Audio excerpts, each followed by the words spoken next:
자, 여러분들 반갑습니다. 이번 이야기는 시청자 선생님께서 찾아와 주셨습니다. 오랜만에 시들무에 와주셨는데 오늘 해주실 이야기는 어떤 이야기일지 같이 만나보도록 할게요. 여보세요? 선생님. 네, 바 선생입니다.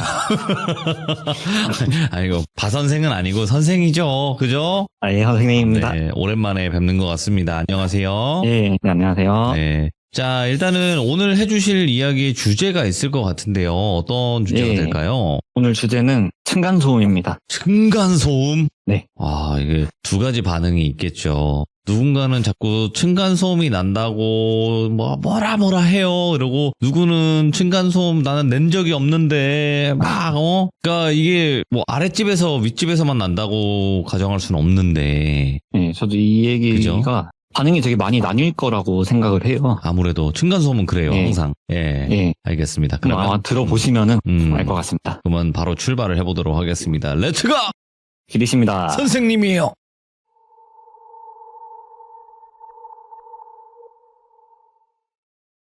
제가 이제 최근에 오래전부터 알고 지내던 친구랑 술자리를 한번 가졌는데요. 제가 좀 최근에 불미스러운 상황이 좀 있었어요. 제가 층간소음 유발자로 오해를 받고 있는 그런 상황이어가지고 어이구? 예? 이 친구랑 술을 마시면서 하소연을 좀 했죠, 이 친구한테. 근데 되게 엄청나게 공감을 하면서 듣더라고요. 아니, 층간소음이라는 게 뭐 되게 이유가 다양할 수가 있고 뭐 그러면서 되게 저보다 더 화를 내면서 얘기를 해주니까는 약간 뭐 좀 위로받는 느낌도 들고 네. 이런저런 얘기를 하다가 똘비님 채널에 나갔었다는 이야기까지 나오게 됐어요. 그랬더니 사실 자기도 귀족이었다고 이렇게 먼저 털어놓더라고요. 어이구야, 예? 그러면서 사실은 하면서 이야기가 시작이 된 건데 먼저 이 이야기를 꺼내기 전에 친구에 대한 간략한 소개부터 조금 하고 넘어가야 될 것 같아요. 앞선 그 사연 이후에 저는 다른 밴드 동아리를 들어갔었는데 그 동아리 회장직까지 맡게 됐어요. 나중에 4학년에 올라가서는. 동아리 회장을 하면은 또 다른 동아리들이랑 연합하는 그런 일도 되게 많거든요. 그런 활동을 하면서 알게 된 친구인데 이 친구도 동아리 회장이었어요. 다른 동아리지만. 그러다 보니까 성격도 되게 활발하고 술도 되게 좋아하고 고향이 같은 지역이다 보니까 되게 많이 가깝게 지낸 그런 친구였어요. 저도 그 친구도 대학을 졸업하고 취준 생활을 하다가 이 친구가 저보다 먼저 취업을 하게 됐었고 술 먹는 걸 엄청나게 좋아하는 친구다 보니까 집에서 잔소리도 되게 많이 듣고 그래서 자기는 꼭 취업을 하면은 무조건 반드시 꼭 집을 나가야겠다고 생각을 했었대요. 그래서 회사랑 집이랑 뭐 거리가 멀기도 하고 또 야근할 일도 많고 하면서 이런 식으로 부모님한테 약간의 좀 뻥카를 쳐가지고는 지원을 받아서 자취를 하게 된 거예요. 대학 시절에도 뭐 자취는 해봤지만 그런 원룸이 아니라 진짜 제대로 된 아파트나 뭐 오피스텔 같은 그런 제대로 된 집에서 자취를 하게 된 거죠. 그러다 보니까 이 친구가 좀 집이 금수저는 아닌데 은수저까지는 되는 그 정도의 재력이 좀 있는 그런 집안이에요, 이 친구가. 어쨌든 그렇게 친구가 좀 재력이 되다 보니까 저도 몇 번 집들이 할 때랑 해서 가본 적이 있는데 되게 자취방 치고는 되게 좀 의리의리해요. 제가 사는 지역에서는 좀 잘 살기로 유명한 그런 곳이기도 하고요. 그렇게 제대로 된 집에서 자취 생활을 시작을 하면서 즐겁게 회사 생활을 하고 있었대요. 회사 생활을 한 1년 좀 넘게 해가지고는 능력도 조금 인정받고 그러다 보니까 직급도 주임까지는 이렇게 올라가고 그런 생활을 하고 있었다고 하는데 하루는 퇴근을 하고 집에서 드라마나 한 편 보려고 맥주를 한 캔 꺼내가지고 소파 앉아가지고 열심히 드라마를 보면서 쉬고 있는데 누가 갑자기 초인종을 누르더래요. 근데 이게 초인종을 한 번 누르면 볼 일이 있어서 왔구나 싶지만 막 연속으로 띵동 띵동 띵동 띵동 누르면 누가 봐도 약간 화가 난 것 같잖아요, 이게. 그래서 무슨 일이지 하고 이렇게 나가보니까는 약간 한 60대 후반에서 한 70대 정도로 보이는 어떤 노부부가 인상을 잔뜩 찌푸린 채로 이렇게 서 있더래요. 아니 어쩐 일이세요? 배를 그렇게 세게 누르시면은 이렇게 말을 건네니까는 아니 젊은이 내가 아랫집에 사는데 말이야 다 같이 사는 집에서 그렇게 뛰어다니면 어떻게 하나? 아유 이렇게 개념이 없어서야 하여간 요즘 것들은 말이야 하면서 대뜸 뭐 화를 내시더래요. 당연히 기분이 나쁘죠. 기분은 나쁜데 어르신이 뭔가 좀 오해가 있는 것 같습니다. 저는 집에서 소파에 앉아가지고 TV 보고 있었고요. 이 집에는 저 혼자 삽니다. 뛰어다닐 사람이 없습니다. 이렇게 좋게 얘기를 했대요. 근데 좋게 얘기를 했는데 돌아오는 반응이 아니 그걸 내가 어떻게 믿나? 자네가 춤을 췄는지 뭔 짓을 했는지 모르는데 자네가 아니라고 하면 그만인가? 사람이 말이야 그러면 안 되는 거야 하면서 화를 계속 내시더래요. 어쨌든 기분은 나쁜데 일단은 어르신들이잖아요. 그래서 꾹 참고 예, 일단은 무슨 말씀인지는 잘 알겠습니다. 근데 저는 아닙니다. 저도 이 생활을 하면서 조금은 더 조심은 하겠지만 저는 아닙니다. 그만 화 푸시고 내려가 보세요 하면서 몇 번을 타일러 가지고는 겨우겨우 간신히 내려보냈대요. 예. 그렇게 며칠이 좀 지났나 퇴근을 하고 나서 집에 들어가려고 엘리베이터를 기다리고 있는데 때마침 누가 뒤에서 걸어오길래 무심코 뒤를 돌아봤더니 그 노부가 이렇게 따라와가지고 엘리베이터를 뒤에서 기다리고 있더래요. 전에 이런 일도 있었고 하다 보니까 기분이 좋을 수는 없죠.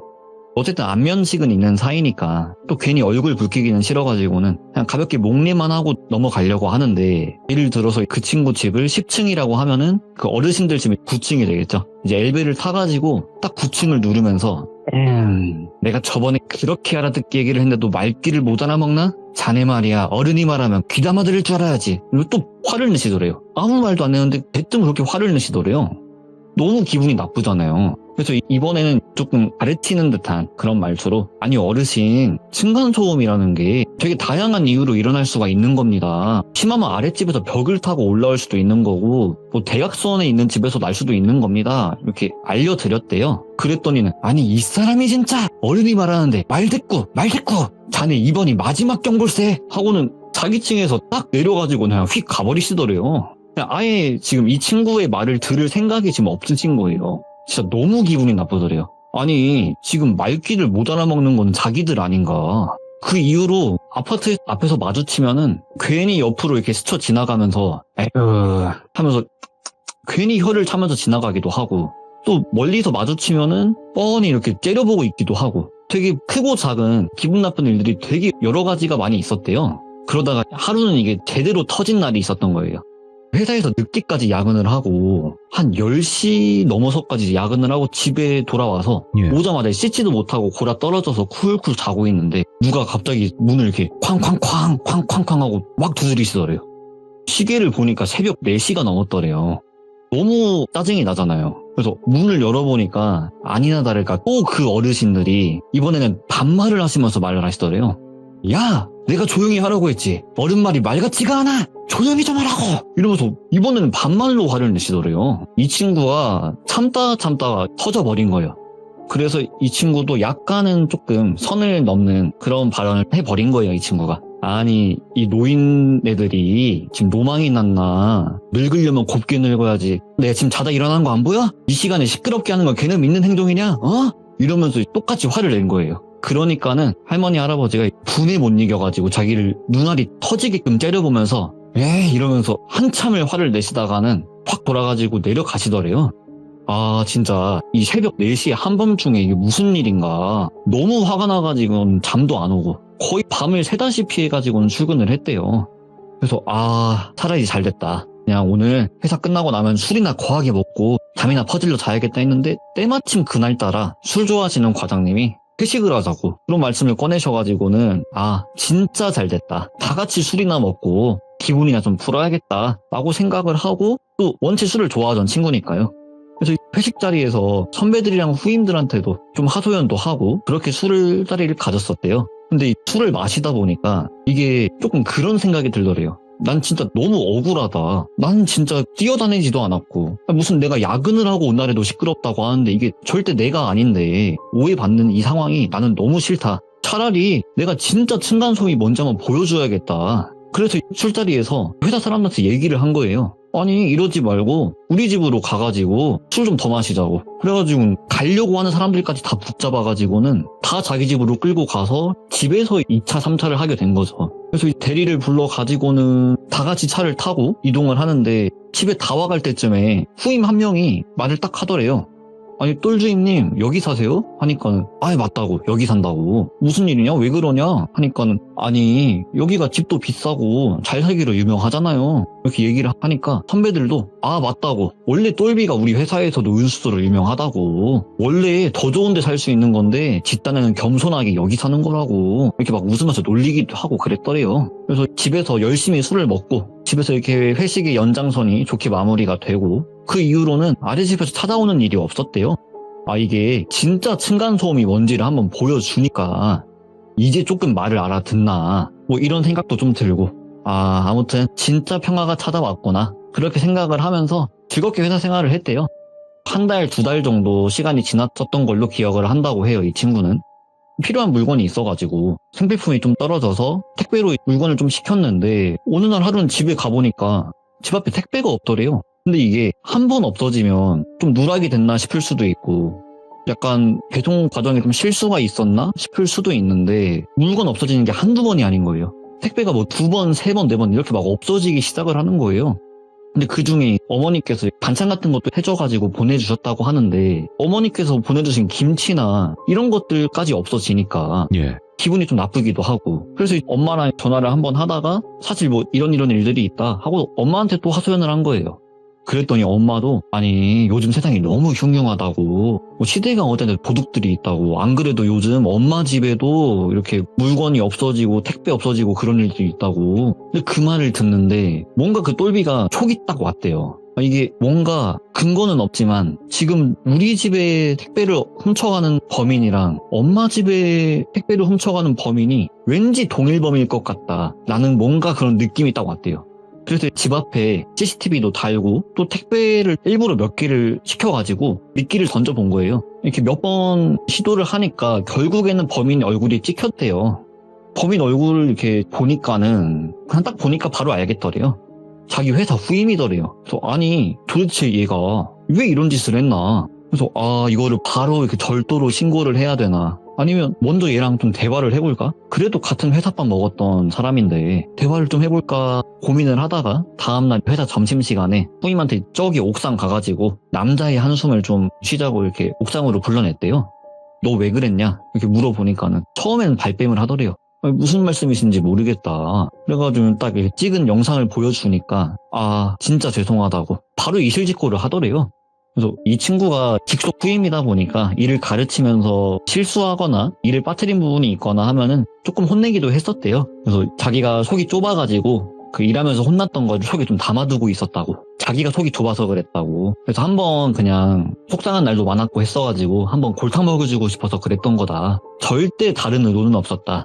절대로 자기는 다른 의도는 없었다라고 어느 정도는 인정을 하면서 다른 의도는 없었다. 가져갔던 물건들도 안 쓰고 그대로 다 모아놓고 있다고. 바로 돌려드리겠다고. 정말 죄송하다고 이렇게 극구 이렇게 사죄를 하더래요. 그래가지고는 아니 그건 그렇다 치고 너 우리 집 엄마 택배도 네가 훔친 거냐고. 우리 엄마 집 주소는 어떻게 알았냐고. 추궁하니까는 그건 진짜 자기 아니라고. 자기는 똘주임님만 좀 골려주고 싶어서 그랬던 거지. 자기는 모르는 일이다. 내가 똘비 주임님 부모님 집을 내가 어떻게 하냐고. 여기서 거기까지 거리가 얼만데 자기는 절대 아니다. 거기까지 언제 그걸 훔쳐가지고 오냐. 그런 식으로 극구 부인을 또 하더래요. 그래서 듣고 보니까 거기까지 가가지고 훔쳐오는 건 좀 말이 좀 안 되는 것 같기도 하고 그래서 얘를 어떻게 할까 하다가 얘 또 이 친구가 되게 인정은 있는 친구예요. 예. 그러다 보니까 아니 내가 너 몇 번 혼낸 적은 있었어도 네가 업무적으로 실수로 해서 그랬던 거지 내가 널 미워해서 그런 게 아니다. 예. 그래 네가 그래도 혼이 나면서 네가 좀 서운했을 수도 있겠지. 그랬다면 나도 미안하고 대신에 너도 앞으로는 절대 그러지 마라. 같은 회사밥 먹었던 사이니까 한 번은 넘어가는데 이번이 처음이자 마지막이다. 그래도 너도 한 소리 들었다고 마음에 담아둘 게 아니라 또 거기서 배우려고 해야 되는 거라고 막 이런 식으로 혼내면서 한번 알려준 거예요 이 친구한테. 그리고 나서는 진짜로 그 노무부가 찾아오는 일도 없고 택배가 없어지는 일도 없고 진짜 찐 평화가 찾아온 거구나 생각을 하면서 즐겁게 또 회사 생활을 하고 있었대요. 모든 사건이 해결이 됐구나 생각을 하고 그러다가 또 술 좋아하는 과장님이 또 한 번은 회식을 하자고도 말씀을 하시더래요. 저번에는 그런 사건들이 있었으니까 기분이 나빠서 술 먹고 풀려고 회식을 참여했지만 모든 사건이 풀렸으니까 기분이 좋잖아요 이번에는. 그래서 이번엔 또 기분 좋아가지고 회식에 또 참석을 한 거예요. 또 회식에 참석을 해서 열심히 술을 먹고 집에 돌아와가지고는 현관 비밀번호를 이렇게 몇 번 틀리고 있었대요. 약간 몸이 비틀비틀 거리니까. 그래서 왜 이렇게 비밀번호가 안 눌리냐 하면서 다시 누르려고 몸을 가다듬고 있는데 누가 뒤에서 자기 어깨를 딱 잡더래요. 그래가지고 뭐야 하면서 뒤를 돌아보니까는 그 후임이더래요. 또 이제 그런 일이 있었잖아요. 이 친구한테 이실직고를 다 듣기도 했었고 스스로 인정도 했었고 그래서 너 또 여기서 뭐 하는 거냐고 말이 좋게 나올 수가 없죠 당연히. 그랬더니 이 후임이 딱 반말을 까더니 이 뭔말놈아 하면서 얘기를 하더래요. 그래서 너무 어이가 없어가지고 야 너 지금 뭐 하는 거냐고 여기서 뭐 하냐고 그러니까 네가 감히 나한테 부모님 같은 분한테 말을 그따위로 해? 너랑 누구 이렇게 회사 사람들 이름을 딱딱딱 부르면서 그때 입던 새끼들 내가 다 똑같이 만들어줄 거야. 이러더니 안주머니에서 칼을 꺼내더래요. 그러면서 으아 하면서 소리를 지르면서 자기한테 달라드는데 취해서 또 몸은 비틀거리는데 몇 군데 베이고 고 하긴 했지만 어이구야. 그래도 되게 위험한 부위를 다치진 않았었대요, 다행히. 그래서 비틀거리는 몸 상태로 겨우겨우 온몸으로 그 후임 팔을 부여잡고 막 막아내면서 사람 살려요! 사람 살려! 하면서 소리를 지른 거예요. 여기 미친놈이 있다고. 당연히 아파트 현관 입구니까 소리를 지르면 경비원도 올 거고 마을 주민도 다 나올 수밖에 없죠. 그래서 감사하게도 그 마을 주민들이 신고를 해주셔가지고 생명의 지장은 없이 사건은 해결이 됐대요. 이게 좀 급하게 마무리는 조금 됐는데 나중에 좀 조사를 하면서 예. 추궁을 하니까는 알게 된 사실이 이 친구가 그 후임을 많이 아꼈었대요, 사실. 어릴 때 부모님이 사고를 당하셨어가지고 일찍 돌아가셨대요. 그래서 할머니, 할아버지 밑에서부터 자랐다고. 그런 가정사가 좀 안타까워가지고 많이 챙기기도 했었다고 하는데 가르치면서 혼내는 일도 많이 있었지만 혼내고 나면 꼭 따로 불러서 커피라도 하나 사주고 밥이라도 한 번 더 사주고 또 뭐 카톡으로라도 마음에 담아두지 말라고 좋은 말이라도 하나 건네주고 예. 그런 식으로 달래주기도 하고 했었다고 해요. 근데 이 친구는 이걸 또 마음에 꼭 담아두고 있었던 거고. 근데 알게 된 사실 중에 하나가 그 후임의 할머니, 할아버지가 똘비 아래층 노부부였던 거예요. 처음에 집술로 2차, 3차를 갔을 때 또 술을 먹었으니까 뭐 이런저런 얘기를 할 거 아니에요. 그때 회사 사람들이랑 층간소음에 관한 얘기를 하면서 그 노부부에 관한 얘기를 완전히 돌림을 했대요. 그 술자리에서. 그리고 그 후임이 그걸 녹음까지 했다고 하더라고요. 그 자리에서. 그러면서 그걸 들려주면서 내가 그때 이거 들으면서 내 심정이 어땠을지 아냐고. 나한테는 부모님 같은 분을 눈앞에서 그런 식으로 얘기하는데 그걸 들으면서 내가 무슨 생각을 했는지 아냐고. 원래 내가 거기에 동조한 새끼들 전부 다 너로 시작해가지고는 천천히 피 말려 죽이려고 했는데 다 네가 자초한 거라고. 너 먼저 보내버리고 언제가 됐든 간에 거기에 동조한 놈들 다 순서대로 똑같이 보내버릴 거라고 그러더래요. 당연히 고소는 했고 그 친구가 처벌은 받았는데 저도 이제 이걸 엄청 늦게 들었어요. 나중에 듣다 보니까 이 친구가 집행유예 3년 나왔다고 하더라고요. 집행유예로. 들으시는 분들이 칼을 했는데 집행유예라고 하니까는 조금 의아하실 수도 있는데 이게 범행을 저지르러 오기 전에 네. 술을 한 잔 걸쳤대요, 이 친구가. 그래서 술을 한 잔 먹었고 또 들고 온 칼이 식칼이나 이런 게 아니라 그 접었다 폈다는 그 면도칼이 있잖아요. 예. 그걸 가지고 왔었대요. 그러니까 이걸 가지고 사람을 어떻게 죽이냐. 다치게 할 뿐이지 이것만 가지고 사람을 어떻게 죽이냐. 그냥 나는 처음부터 혼내줄 생각이었던 거다. 그리고 위험한 곳은 안 해치지 않았냐. 예. 뭐 사람의 뭐 급소라든지 이런 위험한 부분은 내가 안 다치게 하지 않았냐고. 그게 받아들여져가지고 집행유예 나왔다고 하더라고요. 사건이 다 끝나고 나서 한참 시간이 지나고 난 뒤에 마음을 다잡고 회사 생활을 하려고 하고 있는데 한참 뒤에 모르는 번호로 또 연락이 한번 왔었대요. 그래서 딱 받아봤는데 자기가 누구라고는 밝히지 않았지만 딱 알겠더래요. 목소리 들으니까 바로 알겠더래요. 기다리고 있으라고. 예. 시간 충분히 끝나고 나면은 반드시 너네 찾아갈 거라고. 예. 내가 너네 부모님 집 주소랑 내가 다 어디까지 깔았는지 너네 모르지 않냐고. 내가 반드시 찾아갈 거라고. 그래서 마음을 원래는 다잡고 회사를 좀 다녀보려고 했는데 못 다니겠더래요. 이게 퇴근하려고 해도 갑자기 뒤에서 이렇게 차로 받아버리진 않을지. 퇴근하고 집에 들어가면 그 아랫집 노부부가 또 그 손주잖아요. 그러니까 그 노부부가 보복한다고 찾아오진 않을지. 또 길거리를 돌아다니려고 하면은 갑자기 뒤에서 여기 덮치진 않을지. 온갖 상상이 많이 들어가지고는 뭘 할 수가 없더래요. 그래서 그냥 집도 다 빼버리고 회사도 그만두고 엄마 집도 다 얘기해가지고는 엄마 집도 팔고 다 같이 이사도 가고 휴대폰 번호 바꾸고 그랬다고 하더라고요.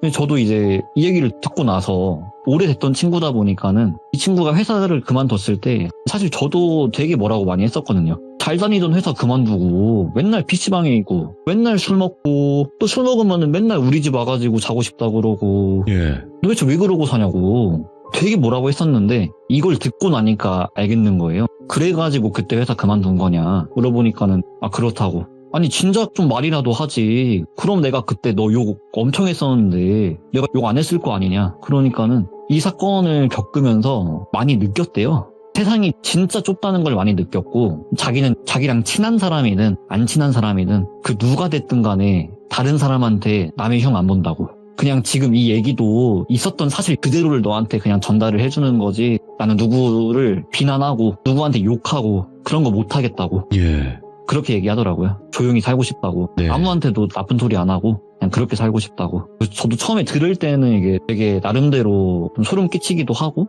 예. 그래가지고 가지고 왔는데 정리를 하다 보니까 왠지 시즌 후에 좀 이런 얘기 많을 것 같더라고요, 괜히. 엄청 많진 않지만 그래도 이런 네. 일이 있긴 있었죠. 예. 그래서 뭐 그리 무서운 얘기는 아닐 것 같은데 저도 지금 좀 층간소음 유발자로 오해를 많이 받고 있기도 하고 해서 예. 나름대로 소름 끼치는 이야기였어가지고 한번 가지고 와봤습니다. 네, 말씀하신 것처럼 그러니까 층간소음을 실제로 이제 내서 피해를 받는 피해자분들도 계시긴 하지만 사람이 없는데 왜 뛰냐라고 하는 분들도 있어요. 그러니까 정신적으로 예민한 분들도 있단 말인 거죠. 네, 맞아요. 저도 옛날에 네. 그 층간소음을 당해본 적이 있어요. 네. 당해본 적이 있어가지고 그게 되게 불쾌한 경험이라는 건 알고는 있는데 네. 이게 또 역으로 오해받는 상황도 힘들어. 이것도 되게 불쾌하더라고요. 아니, 저도 없었던 게 아니에요. 저는 사람이 없었어요, 집에. 아무도. 근데 그 제가 시간에 지금 그런 뛰었대. 상황이거든요.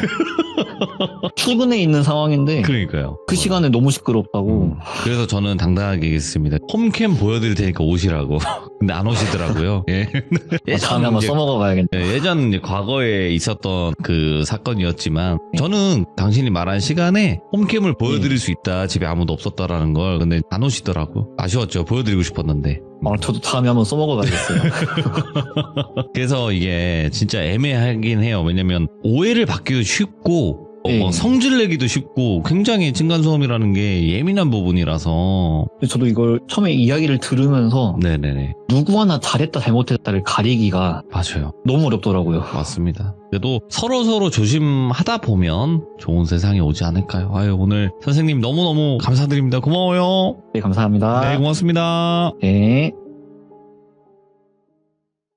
자, 이번 이야기는 시청자 다다님께서 이야기를 들려주실 겁니다. 오늘 다다님께서 처음으로 참여를 하시는 분이고요. 자, 그러면 바로 만나보도록 할게요.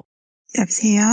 다다님. 네, 안녕하세요. 이거 얼마나 떨려. 이게 처음에 이게 살짝 주눅 든 느낌. 이 느낌이 있어요.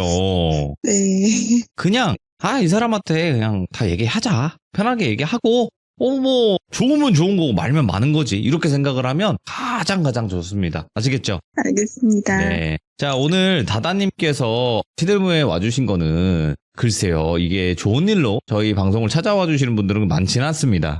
네, 그렇죠. 그래서 대부분 섬뜩하거나, 아니면 기묘하거나 또 여러 가지 그런 일들을 겪어서 이렇게 찾아오시는데 오늘 해주실 이야기는 바로 이야기를 시작하면서 시청자분들께 이런 이야기다라고 한번 들려주는 것도 좋을 것 같아요. 네. 알겠습니다. 그러면 바로 출발을 해보도록 할게요. 렛츠고! 일 있습니다. 다다예요.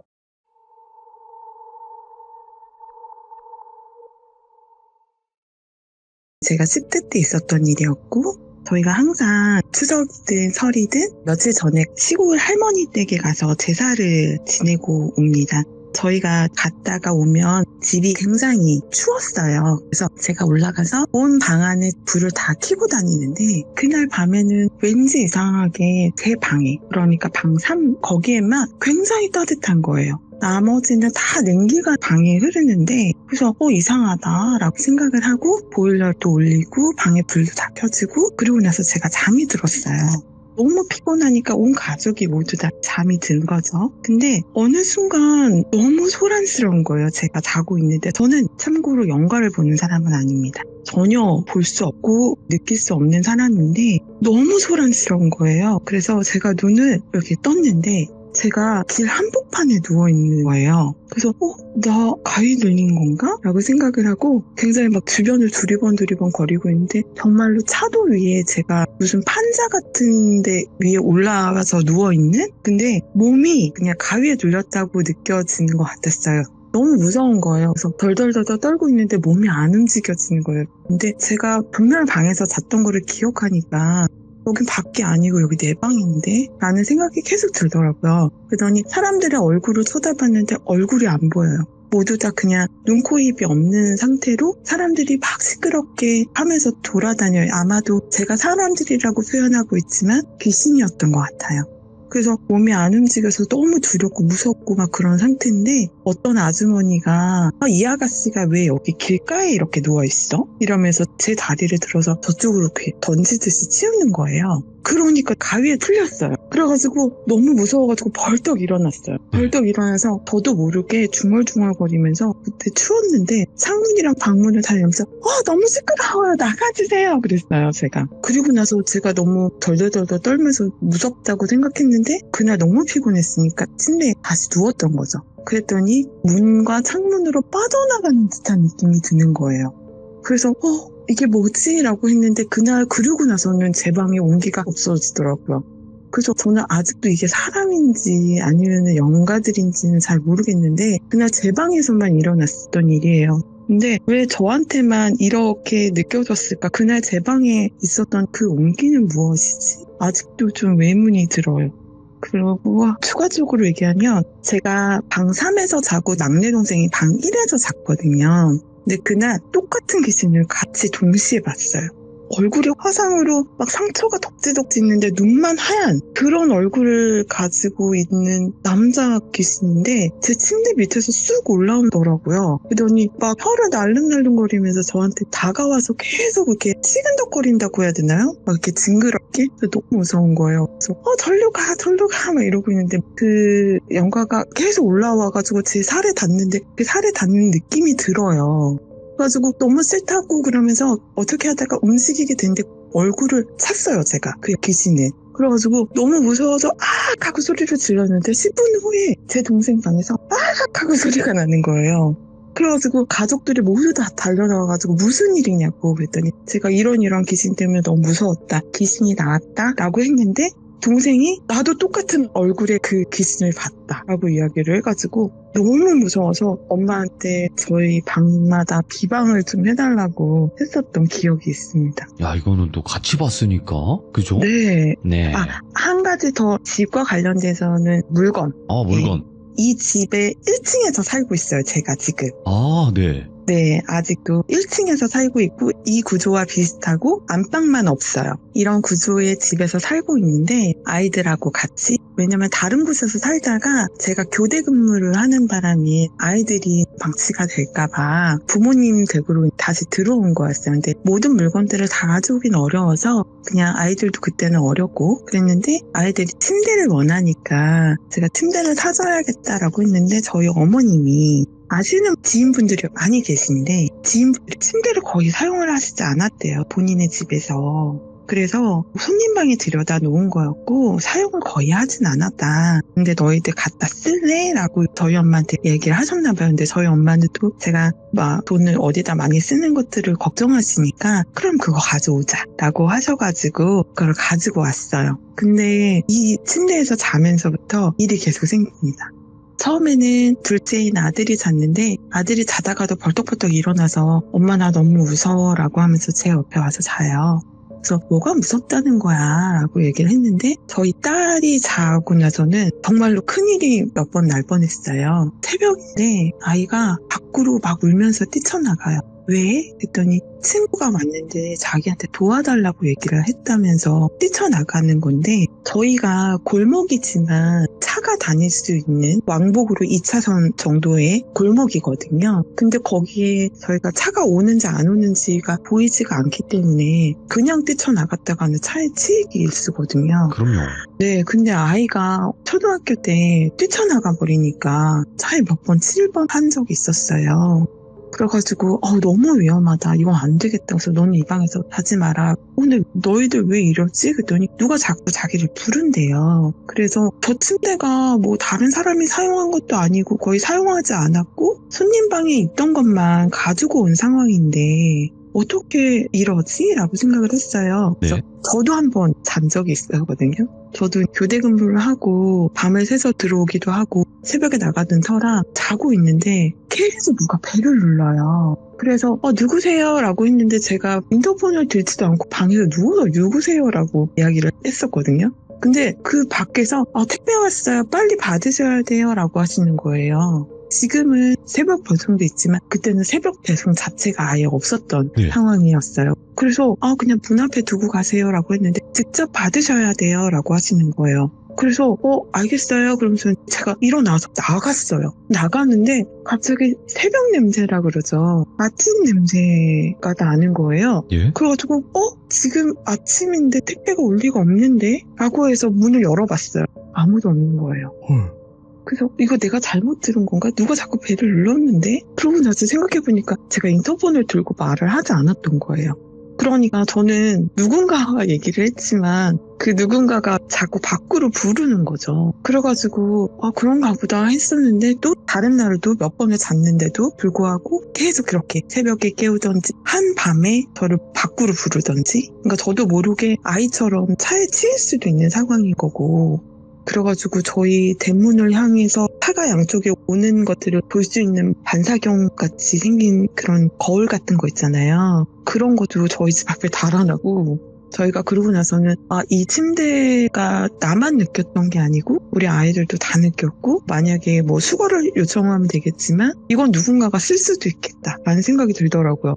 그래가지고 제가 다 부셨어요. 다 부셔서 그거를 다 밖에다가 내놨어요. 왜냐면은 그거를 누군가가 또 썼다가는 저와 같은 일들이 일어날 수도 있고, 그 다음에 위험할 수도 있는 상황이었기 때문에 도저히 안 되겠더라고요. 그래서 다 부셔가지고 밖에다가 내놨던 그러한 일들이 있었답니다. 화끈하시네. 웬만해서는 좀 그냥 바깥에 옮겨주세요, 버려주세요 할 텐데. 너무 두려웠던 것 같아요. 그렇죠. 예. 네, 저 혼자서 다 한 건 아니고요. 그렇겠죠. 에이, 설마 막 맨손으로 부셨겠습니까? 와, 근데 네. 혹시 이거 실례가 안 된다면 이 집이 어디에 위치해 있는지는 자세하게 말씀 못 하시겠지만, 그래도 큰 지역, 뭐 서울이면 서울, 경기도면 경기도, 이런 것까지는 말씀이 가능하실 거 아니에요? 네, 저는 서울이고요. 서울이구나. 예. 네, 서울의 끝자락에 있습니다. 거기까지 괜찮아요? 네, 괜찮습니다.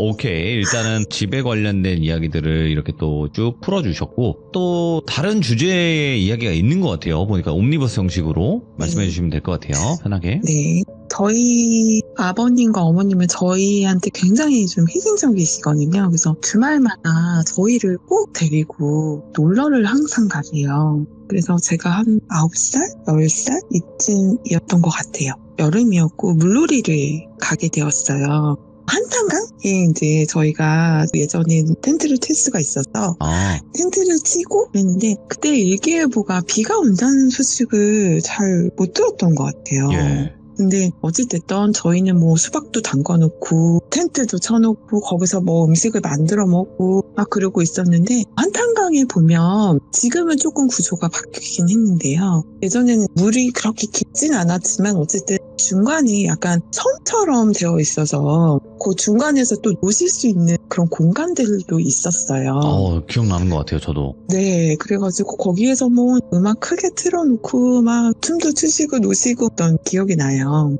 그랬는데 저희가 물에서 엄청 신나게 놀고 다 골아 떨어진 거죠. 근데 갑자기 밤에 부모님이 저희를 막 엄청 깨우시는 거예요. 그래서 뭐 봤더니 저희 텐트 쳐 있는데 물이 다 들어와 있는 상황인 거예요. 그래서 왜 이러지? 근데 밖에 비가 억수같이 쏟아지고 있었어요.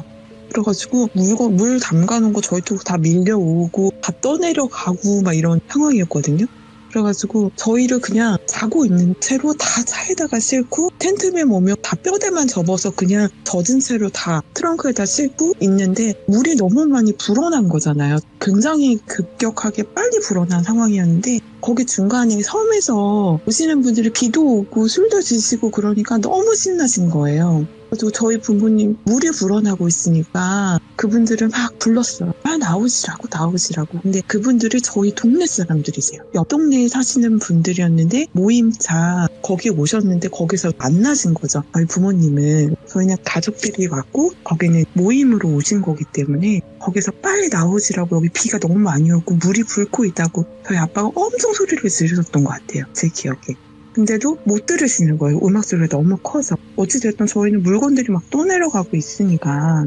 그래서 저희는 출발을 했어요. 출발한 지 얼마 안 됐는데 비가 너무 억수같이 쏟아져서 와이퍼를 아무리 움직여도 앞이 잘 안 보일 정도로 비가 많이 온 상황이었거든요. 근데 제가 화장실을 가고 싶다고 떼를 쓰기 시작한 거예요. 그래가지고 그때 당시에 저희 아빠가 스텔라였어요. 자동차가요. 근데 어찌됐든 저희가 화장실 가고 싶다 그래가지고 중간에 내려서 화장실에 저를 보내고 그리고 다시 차에 탑승했는데 시동이 걸리지 않는 거예요.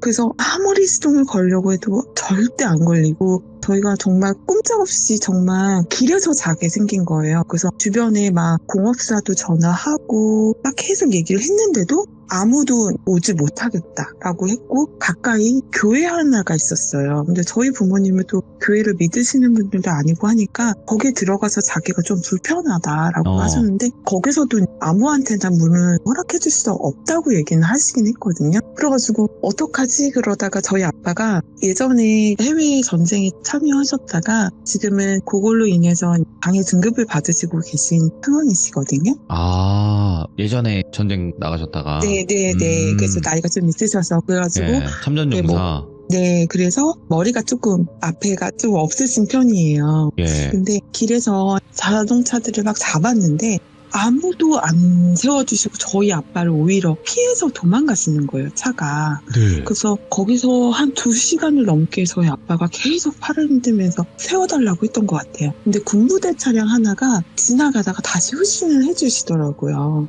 그러더니 그 군부대 차량이 저희 아빠가 사람인지 아닌지를 먼저 확인하시더라고요. 뭐야?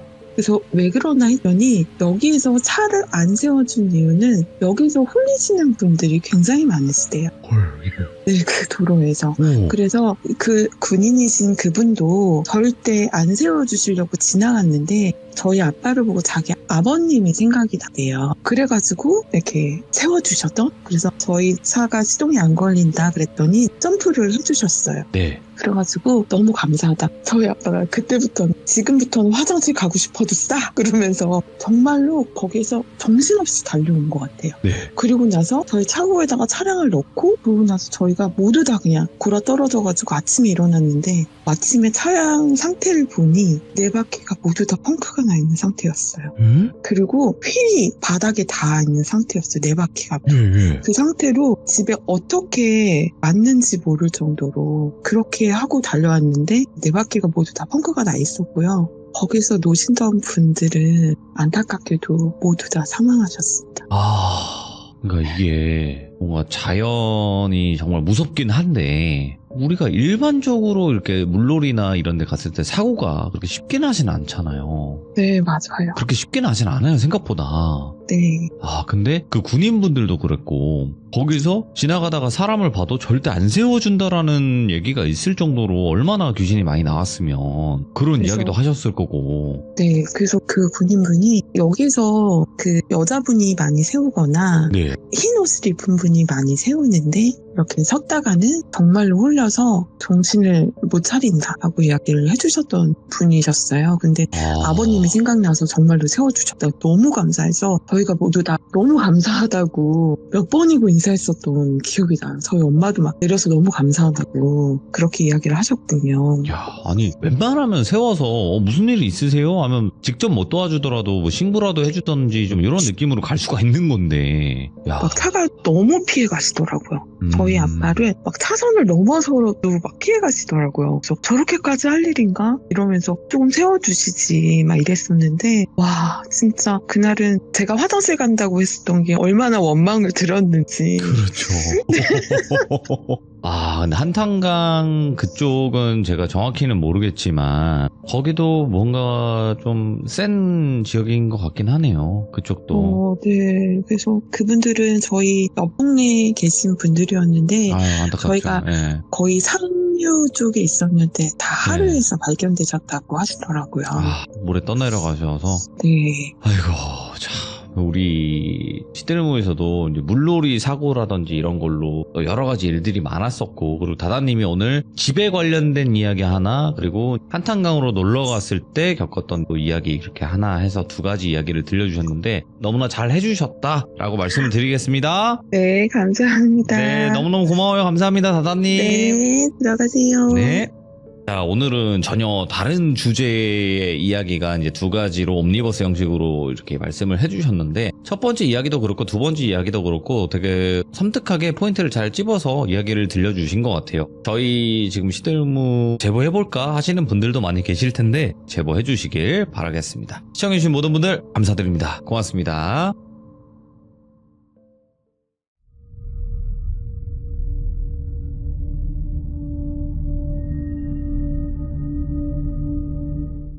자, 이번 이야기는 시청자 망키님께서 찾아오셨습니다. 귀신 이야기든 사람이 무서운 이야기든 정말 또 재미나게 무섭게 이야기를 잘 해주시는 분인데, 오늘 이야기 바로 만나보도록 할게요. 안녕하세요. 망키님, 네, 안녕하세요, 돌비님. 늦은 밤까지 기다려주셔서 감사드립니다. 아, 네, 수고 많습니다. 네, 오늘 해주실 이야기는 이런 사람도 있네요. 살다 보니까. 네, 사람이 네. 무서운 이야기에 속할 것 같습니다. 맞습니다. 우리 주변에도 있을 것 같아서 섬뜩한데 바로 만나보도록 하겠습니다. 렛츠가! 기리십니다. 망키예요.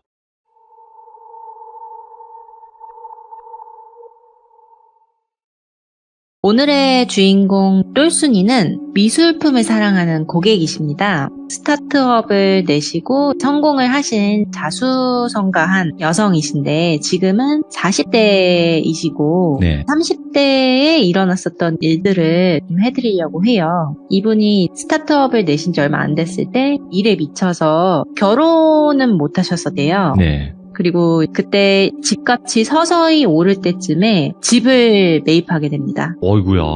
좋은 타이밍에. 근데 좋은 타이밍인데 이 아파트가 교육의 중심지, 아이구야. 어딘지 네, 알아요. 부자 동네인 그곳입니다. 예. 그래서 거기가 되게 낙후된 아파트들이 많아요. 그래도 그렇죠. 몇십억 하는 동네잖아요. 네, 맞아요. 그래도 나름의 큰 평수로 매입을 해서 안에 내부를 싹 다 인테리어를 마치고 입주를 합니다. 네. 솔직히 돌순이는 부모님이 뭐 부자는 아닌데 두 분 다 공무원 출신이셔서 연금을 받으며 살고 계시고, 예. 부모님을 부양하지 않아도 되는 그런 점이 있었고, 돌순이 스스로 성공을 해서 나는 결혼을 해서 교육의 중심지에서 꼭 살아야지, 이 꿈이 있었대요. 예. 그래서 솔직히 늦었지만 결혼정보회사에서도 가입을 했고, 나이가 좀 흠이었지만 외모나 뭐 자산 규모, 직업에서는 꽤 좋았기 때문에 선자리도 계속 들어왔었대요. 오. 그리고 집을 매입하고 인테리어 공사도 끝나고 겨울이 거의 끝나갈 때쯤에 입주를 했대요. 그리고 집의 내부가 너무너무 예뻤대요. 들어가면은 옆에 걸려있는 작은 그림들 위에 조명들이 켜져 있고, 뭐 화이트와 오크톤으로 이루어진 깨끗한 실내, 오. 뭐 침대방, 드레스룸, 집에서도 일할 수 있게 꾸며놓은 현대식 서재, 되게 예쁜 집이었대요. 누가 봐도. 이제 똘순이는 낙후된 아파트라서 뭐 주차가 되게 난이었는데 그래도 이 곳이 너무 좋았대요. 역세권이기도 하고 상권도 너무 좋고. 근데 입주민들이 오랫동안 살아오신 분들이 많았대요. 그래서 새로 이사온 똘순이한테 관심이 되게 많았었대요.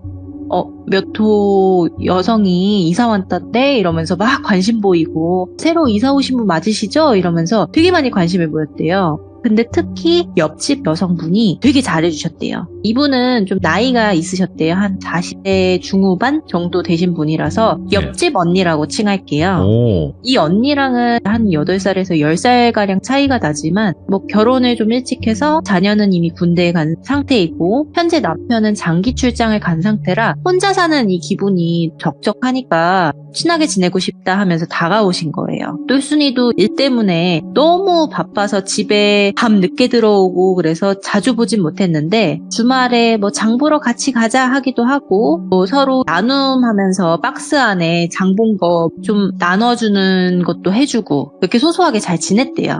근데 옆집 언니는 살림을 한 지 20년이 훌쩍 넘었기 때문에 나름 베테랑이지만, 똘순이는 솔직히 나이만 먹었지 일만 하느냐고 살림에는 역광이었대요. 뭐 세탁기나 뭐 냉장고는 누구보다 신형이지만 식재료가 다 곰팡이 필 정도고, 바닥은 나름 깨끗한데 정리정돈이 잘 되어 있지 못하고 책상에는 종이들이 막 날아다니고 있고 화장대에는 화장솜, 면봉들이 막 계속 쌓여 있고 그리고 세탁도 엄청 밀려 있었대요. 그래서 이러면 안 되겠다. 그냥 내가 청소부를 고용하자라는 생각이 들었대요. 그래도 너무 다행이었던 건 음식을 집에서 잘 안 먹으니까 벌레가 꼬이진 않았대요.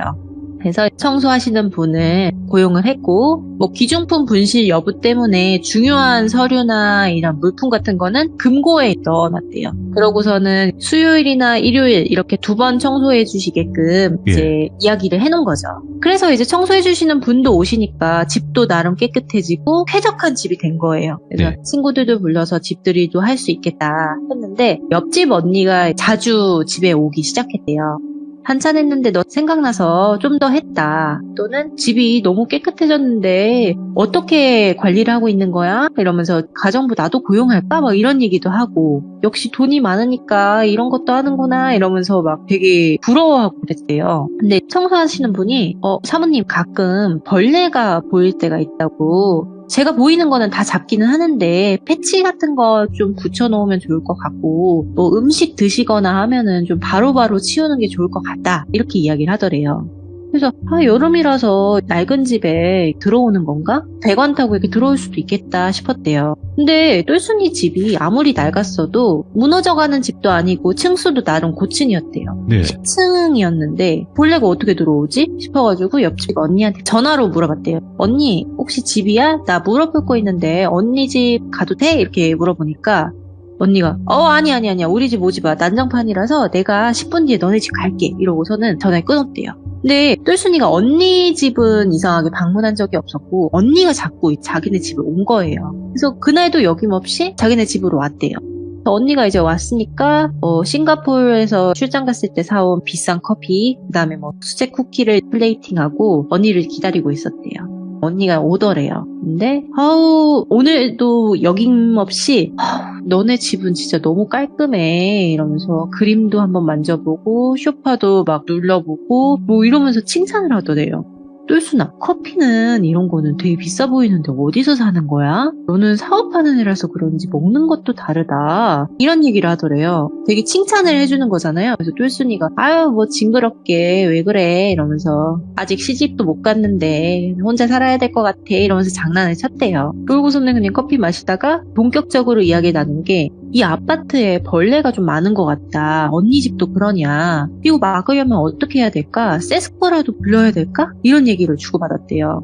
그러니까 언니가 가끔씩 우리 음식물 처리장 가면은 뭐 여름이라서 바퀴벌레가 이렇게 있기도 하고 날벌레들이 배관 타고 들어올 때가 있다. 여름만 그러니까 뭐 하수구망도 해놓고 이러면 되지. 그렇게 방역업체 부를 정도는 아니다. 이렇게 얘기를 하더래요. 그래 뭐 비싼 동네지만 뭐 음식물 쓰레기 주변에는 항상 벌레가 꼬이니까 어쩔 수 없겠다 싶어서 바퀴벌레 약을 구매해야겠다 싶었대요. 그래서 언니한테 이렇게 얘기하는 게 언니 근데 나는 아무리 봐도 바퀴벌레가 세상에서 제일 무섭고 싫어. 소름 끼쳐. 이거 나는 진짜 손으로도 못 잡아. 이런 얘기를 했대요.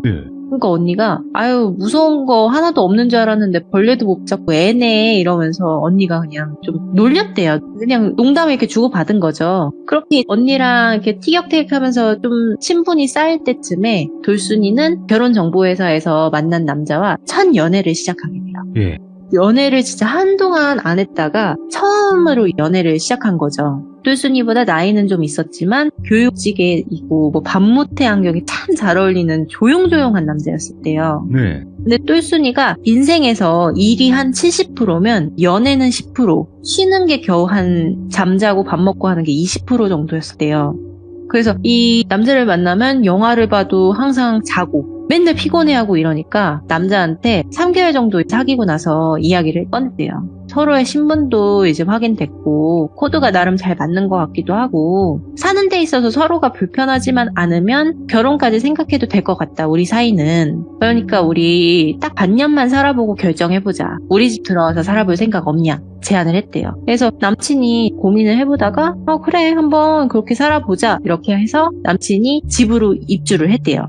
다행히 남친이 수도권 쪽에 학교가 직장이라서 지하철역이 가까우면은 어디든 다닐 수 있었기 때문에 돌순이네 집에 들어와도 직장도 무리가 없고 나름 집도 넓고 흔쾌히 그렇게 살아보자 이러면서 결정이 난 거죠. 근데 직업적으로 이런 특성을 가졌는지 모르는데 돌순이는 사업가고 남친은 교육직이잖아요. 근데 돌순이는 안 맞는 게 있다면 반 받는다던가 이런 거를 되게 싫어해요. 그냥 본인이 내면 냈지. 그냥 차라리 그럴 시간에 집안일 해주길 원하고 아니면 요리 좀 해주길 원하는데 이 남친은 내가 얹혀 사는 입장이니 관리비부터 뭐 월세로 산정을 해서 반반씩 우리 생활비 통장을 만들자 이렇게 이야기가 나온 거죠. 그래서 살기 직전부터 이렇게 티격태격 고민이 많은데 잘 살 수 있을까? 이런 고민이 많이 되게 들었대요. 그래도 그런 거랑은 다르게 안 맞았지만 남친이랑 신혼처럼 잘 지냈었대요. 그리고 남친이 돌순이가 못하는 정리정돈을 잘하는 편이라서 좀 집이 나름 깨끗했대요. 청소하시는 분이 안 오셔도. 그리고 뭐 요리도 좀 잘 해주고 청소하시는 분이 일하러 올 때는 남친이 집에 있으니까 이제 분실의 위험도 없고 이런 소소한 삶이 너무 좋았대요. 그러면서 이 옆집의 언니가 자주 안 오기 시작한 거죠. 그러다가 한 번은 요리를 했는데 해물찜이었대요. 그래서 똘순이가 퇴근하고 돌아오니까 남친이 저녁으로 해물찜을 해놓은 거예요. 근데 좀 많이 한 거예요. 너무 감동이긴 한데 이 요리를 자랑하고 싶다 이런 생각이 들어서 조금 담아서 옆집 언니한테 갖다 주자 해서 언니가 나 못 먹었을 때도 잘 챙겨줬으니까 언니한테 줘야겠다 해서 예쁘게 담아가지고 언니한테 갔대요. 연락을 했는데 안 받아서 배를 누른 거죠. 근데 반응이 없더래요. 그래가지고 봉투에 넣어가지고 문고리에 걸어놓고 문자를 남겼대요. 언니 내 남자친구가 해물찜 만들었는데 너무 맛있어서 따뜻할 때 챙겨 먹으라고 이렇게 이제 문자를 남겨놓은 거예요. 네. 근데 하루가 지나도 답이 없더래요. 그리고 다음날 출근을 하는데 문고리에 봉투는 사라져 있었대요. 언니가 너무 늦은 밤이라서 답을 안 했겠지 하고서는 그냥 출근을 했대요. 그러고서는 며칠 뒤에 휴일에 남친이랑 바깥에서 걷고 있는데 그 옆집 언니를 마주친 거예요. 오랜만에. 그래서 인사를 했대요. 언니 내 남자친구 처음 보지? 하면서 인사를 하는데 언니 표정이 좀 좋지가 않더래요. 네. 남자친구구나. 예, 반가워요. 지금 나 대급하게 갈 데가 있어가지고 나중에 인사하자 이러면서 가더래요. 그래서 빠르게 가는 언니한테 언니 그날 해물찜 언니가 먹은 거 맞지? 이러니까 무슨 해물찜? 그런 거 없었는데? 이러더래요. 예. 그래서 아니야 언니 내가 이따 전화할게. 빨리 가서 일 봐. 이러고서는 헤어졌대요. 아니 그러면서 이제 남친한테 이야기를 한 거죠. 분명히 이틀 전에 언니한테 해물찜 주고 갔는데 누가 가져갔나? 우리 아파트 보안이 이렇게 안 좋은가? 이렇게 허술한가? 이러면서 얘기를 한 거죠. 다음부터는 언니한테 직접 줘야겠다 이러면서 넘어갔는데 분리수거 날이 정해져 있대요. 근데 분리수거를 항상 남자친구가 해줬대요. 근데 돌순이는 퇴근하고 나와가지고 남친과 맥주 한잔 할 겸 야식 좀 차려서 먹어야겠다 싶고 남친은 분리수거를 하러 가고 그 상황이었대요. 그러면서 남친이 들어왔고 음식과 함께 맥주를 한잔하는데 남친이 맞다 나 아까 분리수거하다가 그때 옆집 분 만났었다. 그러니까 돌순이가 그래? 언니 요즘에 통 연락이 없다. 뭐하고 지냈는지 좀 궁금하네? 이러면서 그냥 맥주를 홀짝홀짝 마시고 있는데 남친이 그러더래요. 근데 이상하게 자기가 저번에 해물찜 포장해줬던 플라스틱 용기 있잖아. 그 용기를 버리는 걸 봤어. 그 용기가 내가 알땡 사이트에서 산 거라서 흔한 디자인은 아니거든? 그래서 바로 알아봤는데 그때 해물찜 먹었다고 얘기 안 하지 않았어? 이랬대요. 언니가 먹었으면 먹었다고 할 텐데 왜 그랬지? 이러면서 남친이랑 서로 좀 의아한 상황이 있었대요. 그래가지고 그냥 언니가 요즘에 정신이 없을 수도 있겠다. 그때도 바빠 보였는데 나중에 내 남친 정식으로 소개시켜주고 밥 한 끼 같이 해야겠다. 이런 생각이 딱 들었대요. 그래서 먹던 상을 안 치우고 똘순이가 그냥 들어가려고 하는데 남친이 자기야 자기 자꾸 이렇게 두면은 벌레 꼬인다고 이렇게 얘기를 하더래요. 그래서 아니 이제 추운데 벌레가 어딨냐고 나 벌레 못 봤다고 이러니까 갑자기 정색을 하더래요. 자기야 정말 몰라서 묻는 거야? 자기 집에 바퀴벌레 간간히 나오잖아. 그거 내가 다 잡고 있는데 몰랐어? 이렇게 얘기를 하는 거죠. 똘순이가 퇴근하고 밤에 잠만 자고 이러니까 부엌에는 잘 안 간대요. 그래서 그런지 정말 몰랐대요. 청소하시는 분도 뭐 벌레가 계속 나온다는 이런 얘기도 안 해줬고. 근데 남친도 벌레를 몇 번 계속 잡아왔었다 이렇게 얘기를 하니까 좀 집이 오싹해지더래요. 집에 있는 게 너무 싫더래요. 그래서 나 바퀴벌레 너무 싫은데 이거 왜 얘기 안 해줬냐. 퇴치제든 뭐든 사다가 우리 빨리 약쳐 놓자고 이렇게 얘기를 했대요. 근데 남친이 하는 말이 아니 그냥 쓰레기집 마냥 엄청 많은 건 아니고 가끔 부엌에 있으면은 한두 마리가 이렇게 작게 기어간다. 화장실에도 가끔 보이고 이러는데 내가 다 잡고 있고 약도 사서 쳐놨으니까 걱정하지 마라 이러면서 똘순이를 안심시켜놨대요. 예. 근데 똘순이는 바퀴벌레 자체가 우리 집에서 나왔다는 게 너무 소름이 돋고 싫었대요. 그래가지고 이제 바퀴벌레 박멸 방법 이런 거를 계속 검색해서 알아본 거예요. 최고로 강하다는 바퀴벌레 퇴치 약들을 다 사왔대요. 종류별로. 그래가지고 구석탱이에 다 붙였대요. 그러다가 이제 옆집 언니랑 또 연락이 닿은 거죠. 그래서 다시 연락이 잘 돼서 이제 통화로 이야기를 하는데 언니 우리 집에 바퀴벌레 좀 자꾸 나오는 것 같다. 언니네 집은 안 그래? 이러니까 우리 집은 안 그런데? 너 자꾸 막 뭐 먹고 흘리고 그래서 그런 거 아니야? 이렇게 얘기를 하더래요. 일단은 약 다 쳐놨으니까 박멸되고 우리 집 와서 편하게 저녁 식사하자. 내가 남친 소개도 제대로 못 해줬지? 이러면서 주말에 몇 시 시간 돼? 이렇게 하면서 약속을 잡았대요. 그렇게 언니가 오기로 한 날이 일요일 점심이었대요. 그래가지고 장을 봐서 전구를 끓여서 함께 먹기로 한 거예요. 그래서 언니가 왔는데 예전과는 다르게 표정이 좀 좋았대요. 그리고 여김없이 소파에도 앉아보고 부엌도 와서 이리저리 구경하고 뭐 화장실도 왔다 갔다 하고 하면서 집을 계속 둘러보더래요. 예. 항상 언니가 이렇게 집 구경을 하긴 하는데 그날따라 유독 이리 갔다 저리 갔다 하더래요.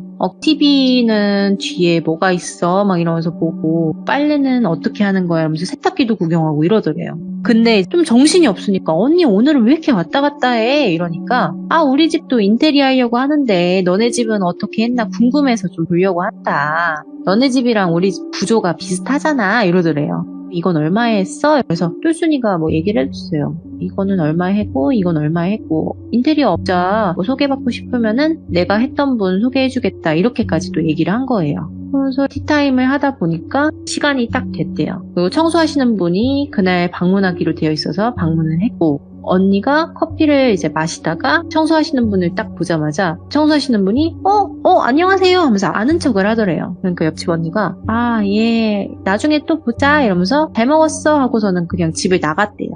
그래서 그냥 둘이 그냥 분리수거하거나 쓰레기 버리다가 오다 가다 뭐 만났나 보다 하면서 넘어갔는데 네. 청소를 하면서 대청소 수준은 아니라 청소기를 밀고 닦고 설거지 뒷정리 해주는 정도라 한 4시간, 5시간 정도 이제 지나가지고 청소하시는 분이 퇴근을 했대요.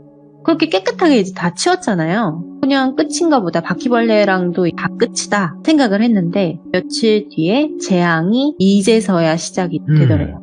자는데 소리가 들리더래요. 돌순이가 좀 이상하게 잘 때마다 좀 간지럽고 팔다리가 뭔가 기어다니는 그런 느낌이 간혹 깼대요. 예. 그걸 불 켜보면은 뭐가 있는 것도 아니고 남자친구도 비슷한 걸 느낀 거예요.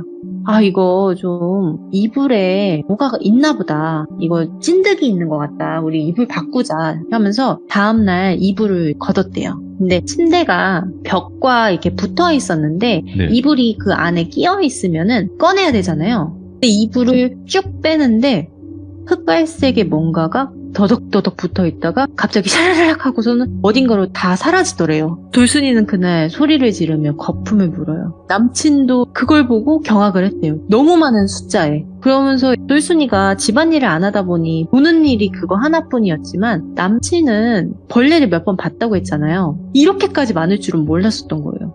아니 분명히 약을 쳐놨는데 왜 더 숫자가 많아졌지? 너무 이상한데? 하면서 우리 이거 업체 불러야 될 것 같다고 얘기가 나온 거죠. 아니 요 며칠 그래도 잡고는 있었는데 줄지 않아서 좀 문제가 있었다고 생각은 했다. 이렇게 얘기를 하는데 돌순이가 그걸 보고서는 일단 우리 집 나가자고. 나 여기서 더 이상 못 살겠다고 해서 간단한 짐만 싸서 나왔대요.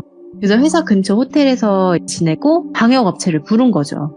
당장 예약을 해서 방역업체가 집을 방문했대요. 그래서 이조차도 무서워서 똘순이는 집을 가질 않았대요. 남친이 직접 갔대요. 2-3명의 방역업체 사람들이 와서 기계 소리 나고 이러니까 옆집에도 좀 시끄러웠었나 봐요. 네. 옆집 언니가 문을 빼끔 열고 남친씨 무슨 일이에요? 이러면서 물어봤대요. 아유 저희 집에 바퀴벌레가 자꾸 박멸이 안 돼가지고 업체에 불렀다고 이러니까 갑자기 아휴 걔는 또 돈을 물 쓰듯이 쓰네 이러면서 내가 그런 거 부를 필요 없다니까 이러면서 문을 그냥 닫더래요. 네. 그래서 저분이 저런 면도 있었나? 하면서 의아한데 방역업체 대표분이 와가지고 이야기를 하시더래요. 아 우리가 소독은 일단 다 했다. 근데 바퀴벌레 이 알을 구석 곳곳에서 발견했고 이 바퀴는 집에서 사는 바퀴는 아니다. 밖에서 들어온 애들인데 얘네들이 어떻게 이렇게 번식을 한 건지는 좀 의문이긴 한다. 근데 이게 배관이나 하수구통에서 들어올 사이즈는 아니다, 얘네들이. 그러니까 그 집에서 번식 잘 안 하는 이질바퀴라고 하나요? 좀 큰 거 있잖아요. 예. 그런 바퀴였대요. 예. 근데 이 바퀴가 이렇게 집 안에서 번식이 되는 일은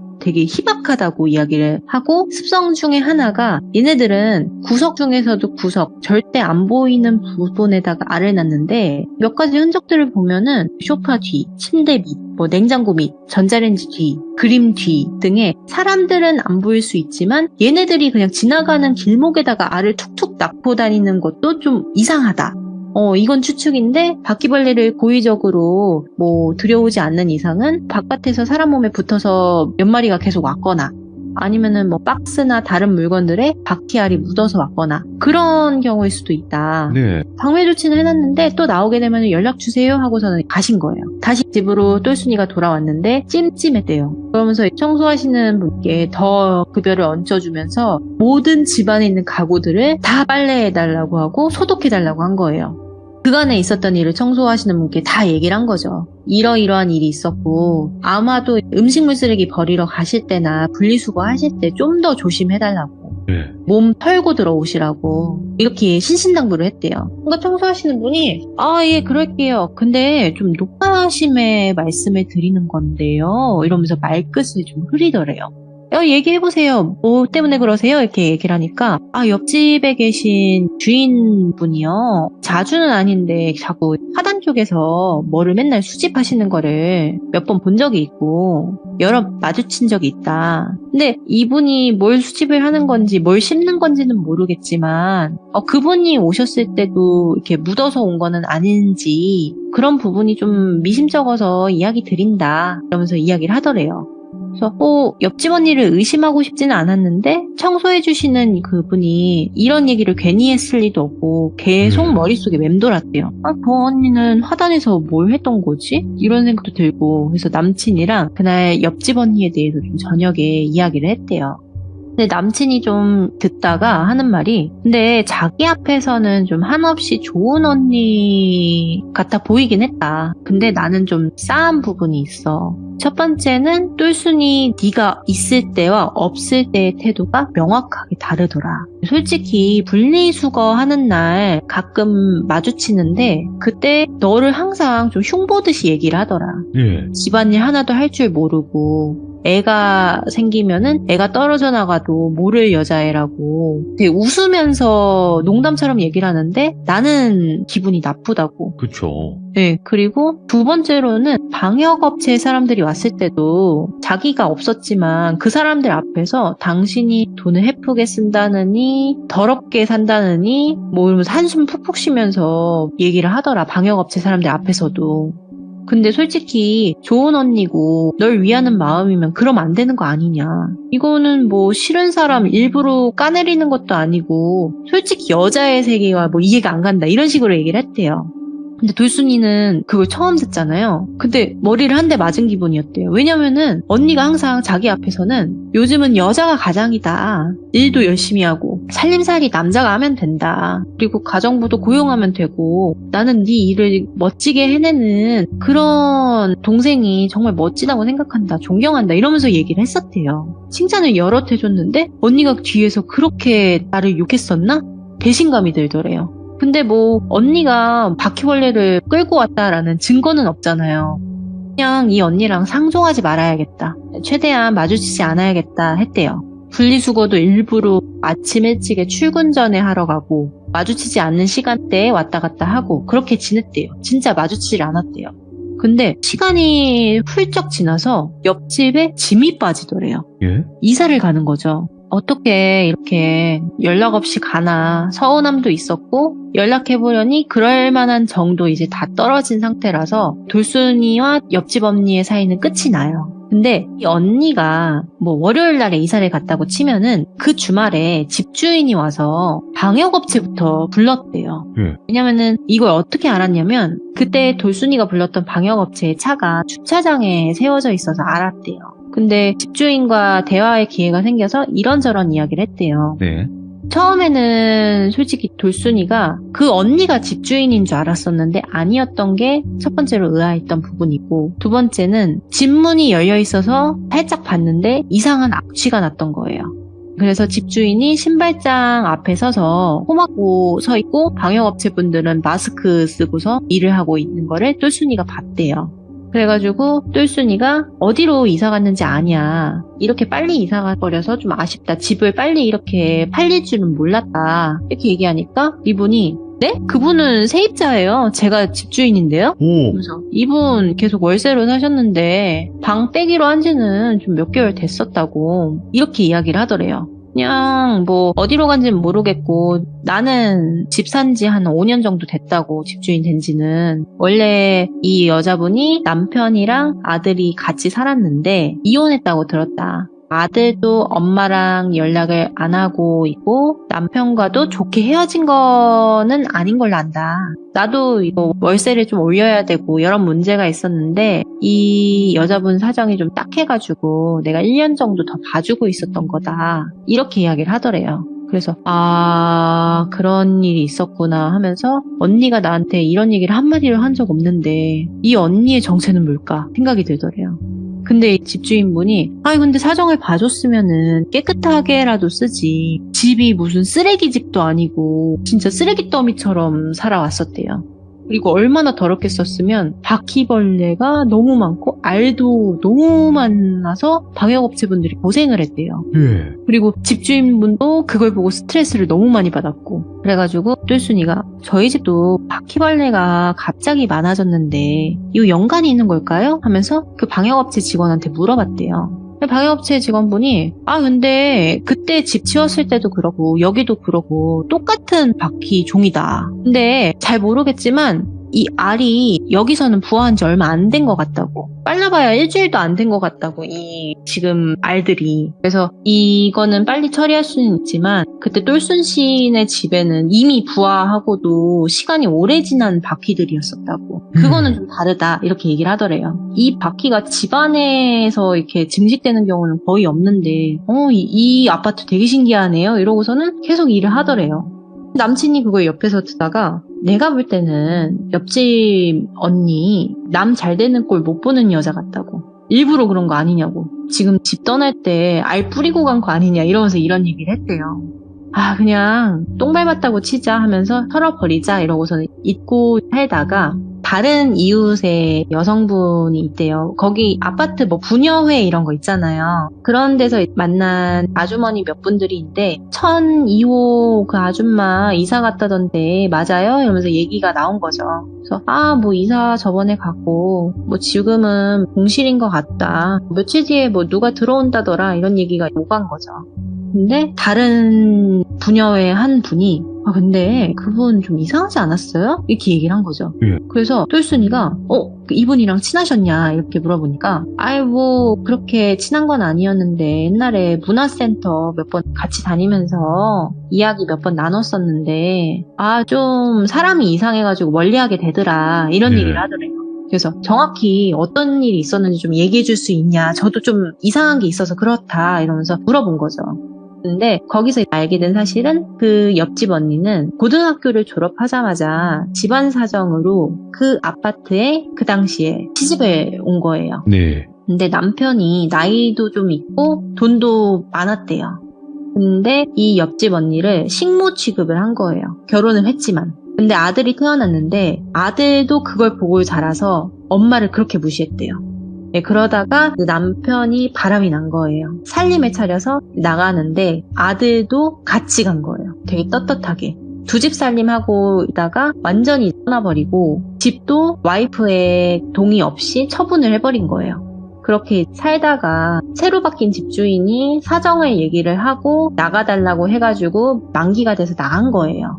그런 상황이었던 거예요. 근데 어디로 갔는지는 다들 모르지만 이분이 좀 그런 과거가 있어서 그런 건지는 모르겠는데 그 이후부터는 예쁘거나 잘 나가는 여자들만 보면 그렇게 욕을 했대요. 그러니까 뭐 정말 그러면 안 되겠지만 예. 801호에 되게 예쁜 여대생이 살아요. 예. 그러면은 제 밤마다 어디 돌아다니던데 몸 파는 거 아니냐 이러면서 막 흉을 보고 예. 뭐 이런 식으로 되게 많이 흉을 보고 다녀서 이미 부녀회에서는 그 옆집 여자랑 좀 멀리하는 사이였다고 하더라고요. 근데 똘순이는 그걸 몰랐었던 거고 그래서 똘순이도 자기 집에 바퀴벌레가 엄청나게 많이 나타났던 이 사건을 이 부녀회에 얘기를 해준 거예요. 그래서 방역업체까지 불렀고 이러이러했다. 지금 그쪽 집도 다 그러냐 이러니까 그분들이 소름 돋아 이러면서 팔을 막 털더래요. 예. 우리 아파트 가끔 공원에 바퀴벌레가 이렇게 있는 경우는 있어도 집에 안 들어와요. 그러면서 우리 아파트가 얼마나 방역도 소독도 깨끗하게 하는데 우리가 관리비 많이 내는 이유가 있다고 예. 손사래를 치더래요.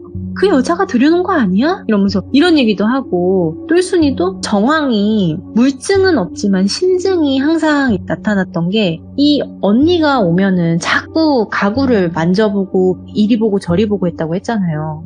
이랬을 때 뭔가를 놓은 건 아닐까 이런 의심이 들더래요. 예. 근데 이게 심증이기 때문에 증거는 없었고 그래서 뭐 신고도 못하고 그냥 단순 해프닝으로 끝났지만 살다 보니 이런 엽기적인 사람도 있구나 라는 거를 깨달았다고 합니다.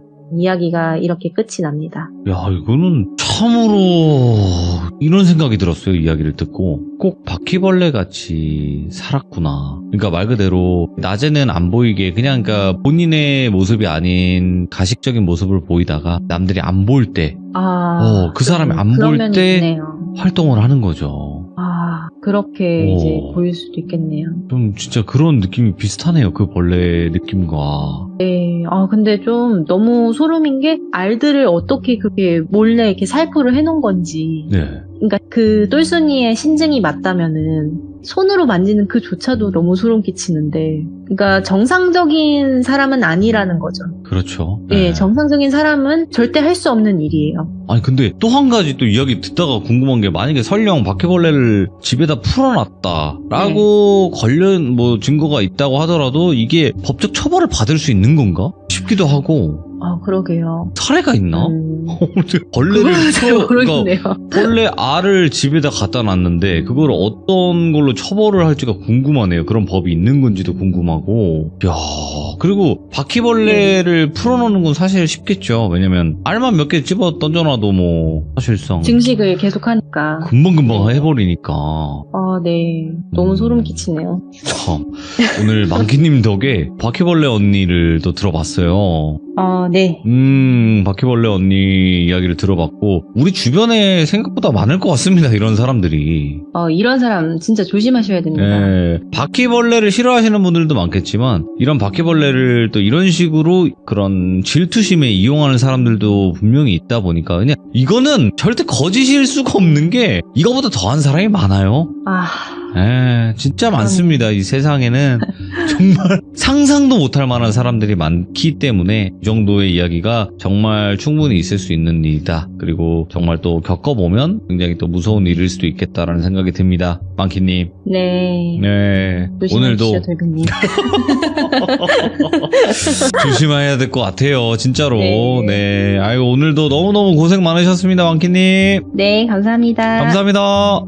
이거 바퀴벌레 옆집 언니야. 바퀴벌레 옆집 언니 제목이 진짜 정말 소름 끼치는 충격적인 이야기가 아니었나 생각을 합니다. 여러분들의 집에 바퀴벌레가 갑자기 나타난다면 주변을 조심하시길 바라겠습니다. 감사합니다.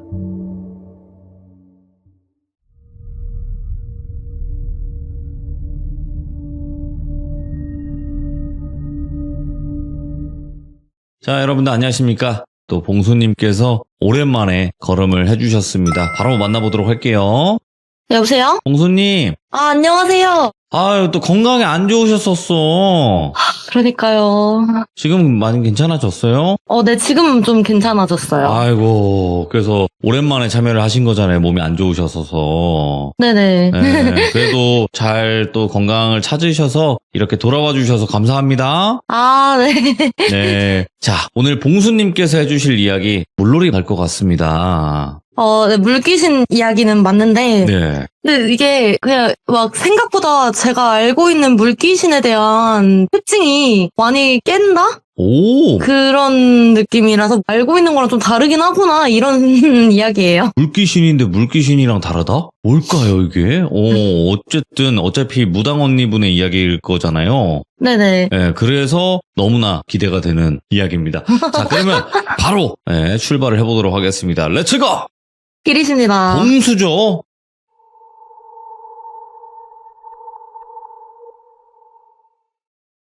이야기는 언니가 남해 어느 지역에서 겪은 일이고 이것도 한 8년 정도 된 것 같은데 언니가 무업을 계속하면서 신도 많이 받았고 본격적으로 무업을 시작하면서 3년차 정도 되었을 땐 어느 정도 소문이 났는지 본격적인 일이라고 해야 하나? 그런 큰 굿이나 그런 것도 왕왕 들어왔대요. 출장이라고 해야 되는지 모르겠는데 그 당시 언니랑 저는 졸업한 학교 근처, 그러니까 수도권 남부 쪽이라고만 말씀드릴게요. 거기서 같이 거주했었는데 그 지역이 대충 남해 끝자락에서 굿을 해달라고 연락이 온 거예요. 예. 근데 굿을 해달라고 하면 이게 신에게 잘 봐달라고 하는 뭐 그런 제사를 지내달라든지 아니면 어디가 좀 이상한데 거기에 귀신이 들렸다라면서 걔를 좀 쫓아내달라든지 그런 설명이 있어야 되는데 그런 거는 필요 없고 돈을 3천만 원 정도 주겠다.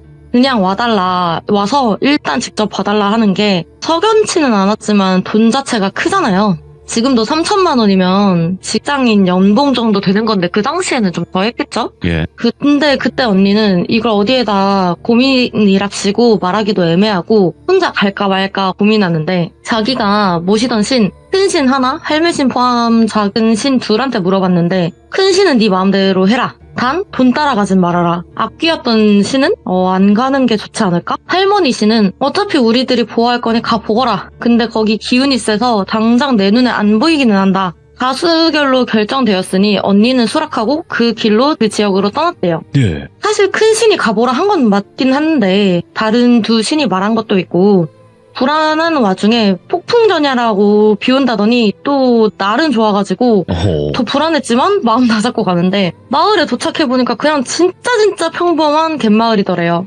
근데 또 이거 갯마을이야. 나 큰 신 만났던 그 갯마을 떠올라서 더 무서웠는데 티나면 뭐 내가 잡아 먹히겠지 하고 좀 참고 의뢰인이었던 마을 촌장? 그 촌장 할아버지를 만나서 의뢰하실 게 어떻게 되냐? 뭐 귀신인지 아니면 신에게 올릴 제사인지 모르니까 촌장 할아버지는 에이 뭘 그렇게 급해. 아가씨가 멀리서 오셨는데 우리 마을 이야기 들어보셨는가? 일단 점심시간이니까 점심부터 드시고 이야기 차차 나눠보시자 해서 급한 건 아닌가? 근데 그러기에는 보수가 좀 엄청난데 싶다가 따지기는 뭐하고 뭐 이유가 있겠다 그렇겠다 싶어서 뭐 그럽시다. 밥부터 먹고 낮부터 술을 계속 권하길래 술도 마셨대요. 그러고 알딸딸한 상황에서 의뢰건이 어떻게 되는가 물어봤는데 뭘 그렇게 급하냐고. 아까 밥상에서도 느꼈지? 우리 마을이 이래 보여도 돈이 많아. 이런 말 하긴 뭐하지만 전쟁통 이후로 이렇게 살아남은 것도 다 돈 때문이다. 그래서 아가씨 신통하다길래 힘들게 모시기 뭐하니까 다 돈으로 밀어붙였다. 기분 나쁘지 말고 듣고 하길래 뭐 그래 돈 준다는데 돈 앞에 자존심이 없다지만 왜 저렇게 TMI를 할까. 일 얘기는 얼른 하지. 그래서 네네 촌장님 알겠는데 일이 일단 어떤 일인지를 알아야지 하는 말을 끊고 아직 시간도 안 늦었는데 우리 마을부터 구경이 찬찬히 시켜주겠다 하길래 여기가 외딴 섬도 아니고 파출소도 작지만 있고 위험하다는 생각은 안 들었는데 저 할배가 무슨 꿍꿍이가 있어서 일 얘기 나올까봐 이렇게 말을 돌리지? 무슨 꿍꿍이가 있어서 낮술까지 권하면서 사람 정신을 흐트려 놓는지 싶었는데 언니가 술을 진짜 잘 마셔요. 그러다 보니까 교인네들이 권하는 술이어 봐야 흐드러지겠냐는 자신감도 있었고 뭐 하여튼 그 촌장이 구경시켜주는 마을을 보아하니까 그냥 네. 할머니들이 해루질하고 잡은 해산물을 늘어놓는 풍경이랑 뭐 바다랑 파도랑 그냥 영락 없는 평화로운 갯마을이더래요. 이런 마을이 도대체 돈이 얼마나 많아 봐야 생판 남한테 굿 한 번 해준다고 몇 천만 원 건네는 일이 도대체 뭘까. 다시 제 차 일 얘기 좀 하자 해도 이야기를 또 돌리고 화가 머리끝까지 날 찰나에 촌장이 또 다시 일단 사람이 먹고 살려고 하는 게 일 아니냐, 일 얘기는 이따가 또 하자라면서 술상을 또 차리더래요.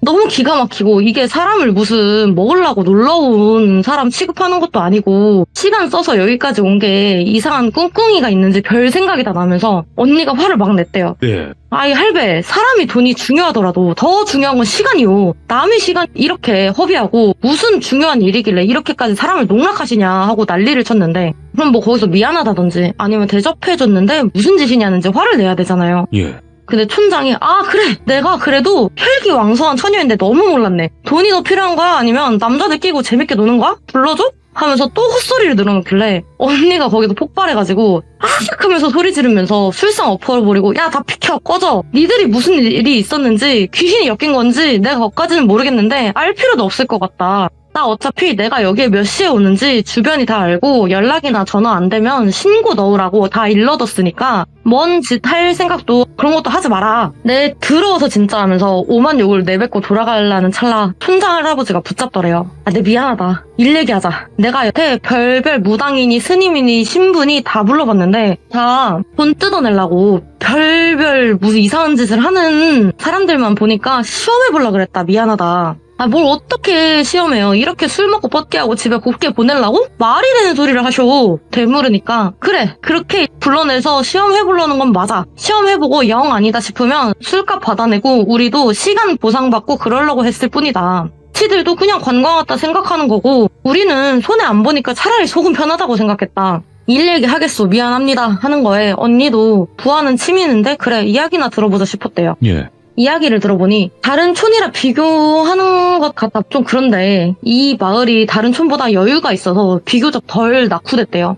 그러다 보니까 언니도 보기에도 다른 촌보다는 인프라나 그런 게 좋고 마을 사람들도 완전 나이가 많고 그러지는 않았던 건 맞았는데 그 이유가 일제강점기 이후 한국전쟁까지 나라가 초토화됐을 때도 이 마을은 나는 해산물이 좀 귀한 게 많아서 그런가 일본이랑 중국에 수출도 하면서 돈이 짭짤하게 모였는데 지금이야 전복이나 해삼이 양식도 되고 그렇지만 그 당시엔 진짜 비쌌대요. 근데 이상하게 그 촌장 청년 때부터인가 손바닥만한 전복 아니면 뭐 걸음마 땐 아기 팔뚝만한 해삼이 나온다든지 그렇게 질 좋고 큰 해산물이 많이 나오면서 좀 수출 같은 걸로 마을이 좀 부흥하게 되었는데 근데 그게 사실 마을 사람들 살찌워서 잡아먹으려고 한 물귀신 농간이었나 어느 순간부터 마을 사람들이 뭐 죽어나가진 않았는데 그 물귀신 나온다는데 하나 둘씩 빠진다든지 생각해봐라. 예. 태어나자마자 걸음마 떼기도 전에 해루질 배우고 뱃일 배운 사람들이 그 연안에서 빠져 죽어봤자 뭐 얼마나 빠져 죽겠냐. 그리고 그렇게 돌아온 사람들이 물귀신이 자기 발을 끄집어내서 바닥으로 끌고 날라고 했다는 점. 그리고 우리 집사람은 치매 올 나이도 아닌데 정신줄을 놓고 바닷일 했던 여자가 바다만 보면 경기를 일으킨다. 병원에 가도 치매는 아니라더라. 그 물귀신이 도대체 우리 마을에 뭘 원하는지 정말 단순히 자기 대신 자리 메꿔줄 사람이 필요한 건지 그 물귀신도 그렇잖아요. 승천하고 싶으면 나 대신 여기 있어줄 물귀신이 필요하다고. 처음엔 너무 시달리다 보니 그 메꿔줄 사람만 있으면 되는 건지 나쁜 생각도 했지만 그럴 수도 없었고 현실적으로 사람도 생명이니까 그럴 수도 없었다. 나쁜 짓을 누가 하냐 그것도 나쁜 짓인데 그 물귀신을 절대 퇴치할 수 없다고는 하는데 그래도 난다 긴다 하시는 분이니까 뭔가 다를 것 같았으나 노인네가 몇 번을 속다 보니까 신뢰를 범했습니다. 미안합니다. 라더래요. 그 나이 많은 분이 네. 고개 숙여서 사과하니까 언니 마음도 풀렸는지 그 장소가 어디인지 같이 가보자고 해서 그 해루질 하는 갯바위로 촌장과 같이 갔대요. 따라가 보니까 정말 현지인들만 아는 포인트구나 싶었던 게 산 같은 언덕을 또 넘고 절벽 밑으로 내려가야 된다고 등산로를 벗어나서 오솔길로 내려가고 숨이 진짜 헐떡헐떡 넘어갈락 말락 하는데 노인분이 다 왔어 여기요 해서 절벽 끝으로 다가갔대요. 끝에서 언니가 바닷속을 보고 주변을 둘러봐도 아무것도 없길래 뒤돌아서서 어르신 여기 아무것도 없는데 하자마자 그 촌장이 언니를 확 밀치더래요. 이래나 저래나 촌장의 진심은 이번엔 제발 물귀신이 데려가서 승천하길 이랬던 것 같은데, 언니는 젊고 특히나 무업이 단순한 사람 말을 조용조용히 듣고 끝내는 게 아니라 힘을 쓰는 일도 진짜 많고, 뭐 작게는 신당 차리고 뭐 옮긴다든지, 크게는 귀신 들린 사람 진정시킨다고 몸으로 찍어 누른다든지, 외형은 작아 보이지만 자기 덩치보다 조금 더 큰 사람을 찍어 눌러가면서 진정시키던 언니를 그 노인이 민다 한들 확 밀리겠냐고요. 언니가 살짝 밀렸지만 촌장을 탁 붙잡으면서 뭐한 짓입니까 하고 일갈하니까 노인네가 주저앉으면서 울면서 미안합니다 미안합니다 하더래요. 이야기를 들어보니까 그 노인네가 물귀신이 하도 난리를 치니까 걔 대신 다른 사람을 채워 넣으면 그 물귀신이 떠나간다더라. 근데 그 물귀신이 하도 세가지고 일반인으로는 안 되고 약간 그런 일을 했었던 무당이니 스님이니 아니면 뭐 신부니 이런 식으로 그런 일을 했었던 사람들 채워 넣어야지 좀 눌린다더라. 이런 말을 들었대요. 그래서 그렇게 한 건데 일이 실패가 되었으니까 그 할배가 미안하다 미안하다 하면서 싹싹 빌더래요. 그래서 언니는 아니 아무리 지쳤다고 해도 이런 악독한 짓을 저지르나 싶다가도 이런 짓을 저지르는 건 사실 마을 사람들도 다 알지 않을까, 집단적으로 나쁜 짓을 한다 이 생각을 하다가 그 어르신 내 신고 안 할게, 내가 사람 살린다고 여기까지 온 것 아니오, 어르신 내가 당장 말하지 않으면 지금 신고하러 간다. 네. 어르신 나쁜 마음으로 한 거 아니잖아. 결국엔 마을 사람들도 다 살리려고 한 거잖아. 그치? 혼자만 잘 살려고 한 거 아니잖아 하고 달랬는데 언니가 떨어질 뻔한 절벽에서 뭔가가 훅 올라갔다가 사라지는 걸 봤대요. 근데 그렇게 막 울면서 미안합니다 하던 노인도 그 모습을 보았는지 매우 놀라서 그 순간 졸도해버리더래요. 이 야밤에 이 노인네 두고 가면 큰일 날까봐 언니가 막 결국은 업고 내려왔는데, 그 마을 회관 마룻바닥에 촌장을 널브러 놓고 마을 방송이 있잖아요. 그걸로 사람들을 불렀대요. 당장 모여라. 니들도 다 공범인 거 안다. 증거까지 다 모아놓고 니들 당장 다 안겨 들어오면 지금 경찰 대기 중인데 당장 오라 할 거라고. 있지도 않는 증거랑 허황된 말을 꾸며서 막 소리를 질렀대요. 그 야밤에 노인네들이 그 방송을 들었는지 하나 둘씩 모이길래 언니가 깡이 되게 좋았는 게, 그렇게 모이면 저 같으면 야 니들 한 짓 다 알아 이런 생떼밖에 못 질렀겠지만 언니가 니들 여기 모인 거 보니까 찔리는 게 있는 거지. 여기 온 내가 얼굴 다 기억해놨어. 지금부터 거짓말하지 말고 다 말해. 실토해. 하니까 저 절벽에 메인 물귀신이 뭔지, 니들이 숨기고 있는 비밀이든 거짓말이든 하고 막 악지르는데 어느 아저씨가 아이고 아이고 하면서 촌장한테 다가가더니 아버지 일어나세요. 아버지 이게 뭔 일이에요. 정신 차리세요. 하는 게 이거다 싶었대요. 이보세요 아저씨, 저 할아범이 나를 물귀신 대타로 꽂으려고 했는지, 나 절벽으로 밀어버리려던 걸 저 물귀신이 곶가웠는지 저 할아범을 홀린 것 같다. 악독한 짓을 한 사람이라도 네가 사랑하는 아버지지. 당장 이 마을이 숨기고 있는 비밀을 말해라. 그럼 내가 네 아버지 살아 돌아오게 해주겠다. 이런 식으로 거짓말을 좀 했대요. 그냥 기절한 건데. 그러더니 그 아저씨가 눈물 콧물 범벅된 얼굴로 우리 어머니가 저기 절벽 귀신과 약속을 했다. 근데 저는 그거밖에 모른다 하면서 아버지 하면서 막 촌장을 흔들고, 촌장 아들내미도 모르는 이야기를 마을 사람들은 알겠나 싶어서 언니가 니들 여기서 딱 기다려. 내가 물귀신이랑 이야기 해볼 테니까. 그 절벽으로 가봐야 물귀신을 마주할 수는 없으니까 그 절벽 아래로 데려가라고 마을 사람 하나를 멱살을 잡고 길 안내를 하라고 끌고 갔대요. 그렇게 도착한 장소에 길앞잡이 마을 사람한테 너 귀신 쓰여서 촌장 꼬라지 나고 싶으면 여기 있고, 그게 아니면 돌아가라고 하니까 마을 사람들은 뒤도 안 돌아보고 도망가고, 언니는 물귀신한테 말을 걸기 시작했대요.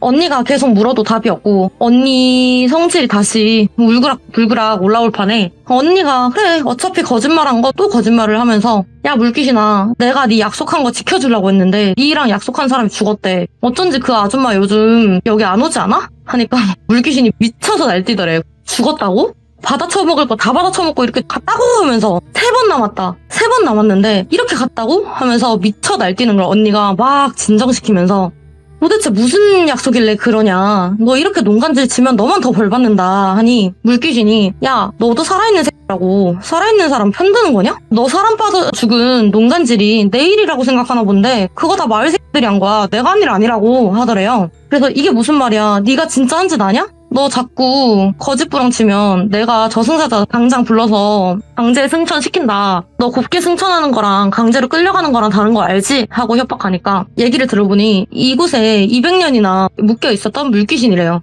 근데 언니한테 넌 잘 모르겠지. 물귀신이 이곳을 빠져서 나가려면 다른 사람이 들어와야 한다는 이야기만 할 것이라고. 그런 이야기는 들어봤는데 이게 다가 아니냐고 언니가 되물으니까 너 진짜 멍청하구나. 그렇게 따지면 이 넓은 물에 귀신 하나 안 매여 있는 곳이 없을 것이다. 승천을 하고 싶으면 저승사자 올 때까지 기다리던지 아니면 좀 빨리 하고 싶으면 선업을 여러 번 쌓으면 된다. 죽은 새끼는 바로 앞길도 알고 조심해야 할 것도 알고 그런 게 바로바로 보이지만 살아있는 사람은 생기를 얻는 대신 그런 걸 못 보니까 어리석은 산 사람을 도와주는 게 죽은 사람한텐 좋다더라.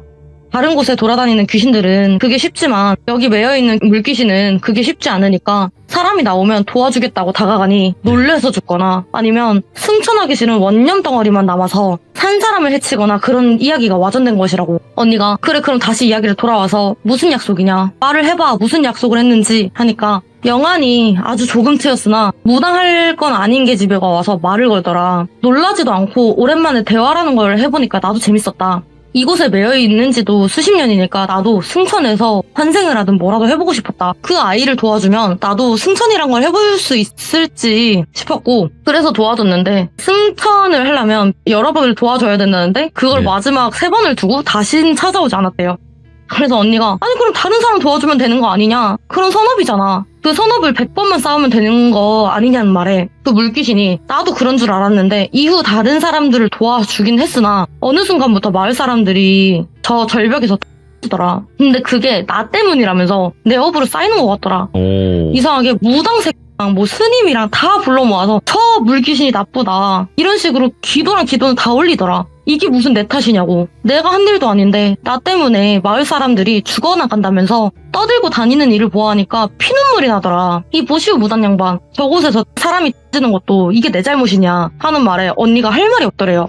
그리고 양측 말을 들어보니 물귀신이 말하는 계집애는 아까 촌장 부인이 넋이 나갔다고 한 거 보니 그 촌장 부인인 것 같고 예. 물귀신을 도움으로 감나가는 해산물이나 그런 거를 잘 잡았으나 물귀신이 사라지면 도와줄 게 없지 않냐. 그럼 더 안 잡히지 않냐. 그래서 도움 받아먹을 건 다 받아먹고 그래도 죽은 사람한테 다시 가서 이야기를 하려니까 물귀신이 자기 대신 박아놓는다는 속설을 어디서 듣고 그거는 무서웠는지 물귀신 대신 떠나라고 사람을 박아놓는 것 같더라. 그래서 언니가 너 이름 뭐냐? 너 여기서 오래 있었는데 얼마나 힘들었냐? 네가 여태까지 착하게 살았으니까 내가 여기 너 올려주려고 온 거고 예. 사람들이 저기서 진 것은 네 잘못 아니니까 그거 내가 잘 말해주겠다. 얼마나 사무쳤냐. 이제 올라가라. 잘 버텼다 하면서 물귀신 이름을 적어내서 축원과 천도제도 지내주고 오. 그 물귀신은 떠나갔대요. 예.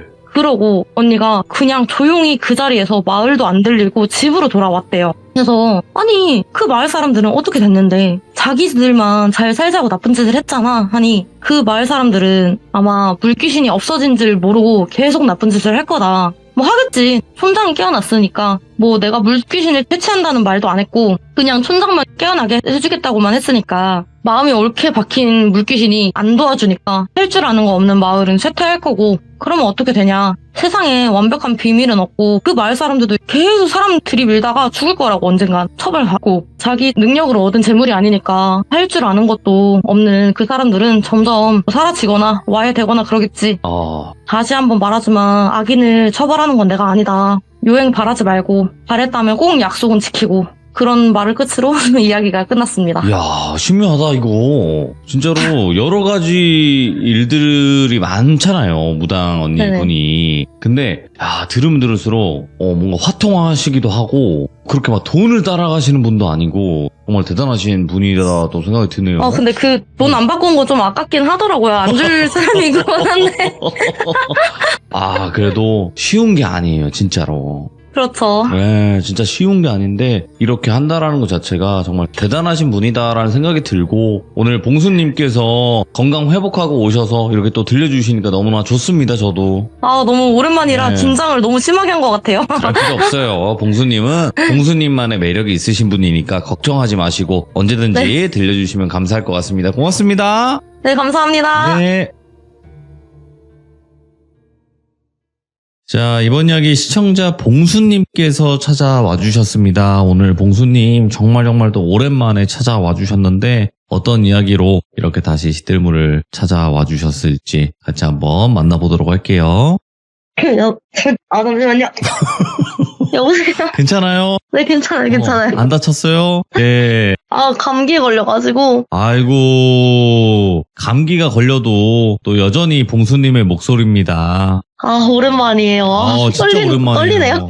오랜만에 하면 떨리긴 해요. 그 처음 느낌. 맞아요. 네, 하지만 시작하고 나면 어느새 언제 그랬냐는 듯 봉수님의 이야기가 시작이 되겠죠. 열심히 해보겠습니다. 네, 아이고 오늘 또 어렵게 또 다시 찾아와 주셔서 감사드리고 그동안 또 여러 가지 일들이 있으셨지만 다시 이렇게 마음 다잡아 주셔서 감사드립니다. 아니에요. 감사합니다. 네. 자, 오늘 봉수님께서 들려주실 이야기 여러 가지가 많지만 또 무당 언니 썰들도 많잖아요. 네네. 네, 무당 언니 썰인가요 오늘? 네, 맞아요.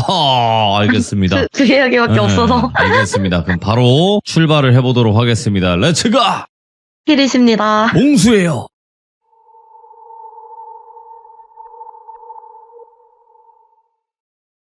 이 이야기는 네. 이것도 한 4년, 5년? 어떻게 보면 비교적 최근인데 그 언니한테 전달받은 이야기라 말하다 보면 여러 사람 이야기가 나오는데 미리 양해 부탁드릴게요. 언니가 효지신, 할매신, 악귀신을 받은 시점이었어요. 지금이야 효지신 1명에 작은신 3명이지만 그때는 악귀신을 받은 지 얼마 안 됐을 때고 근데 이상하게 그때도 대박이 터지면서 소문인도 빨랐는지 이번에는 어떤 젊은 사업가 하나가 검사를 봐주십사 하고 들어오더래요.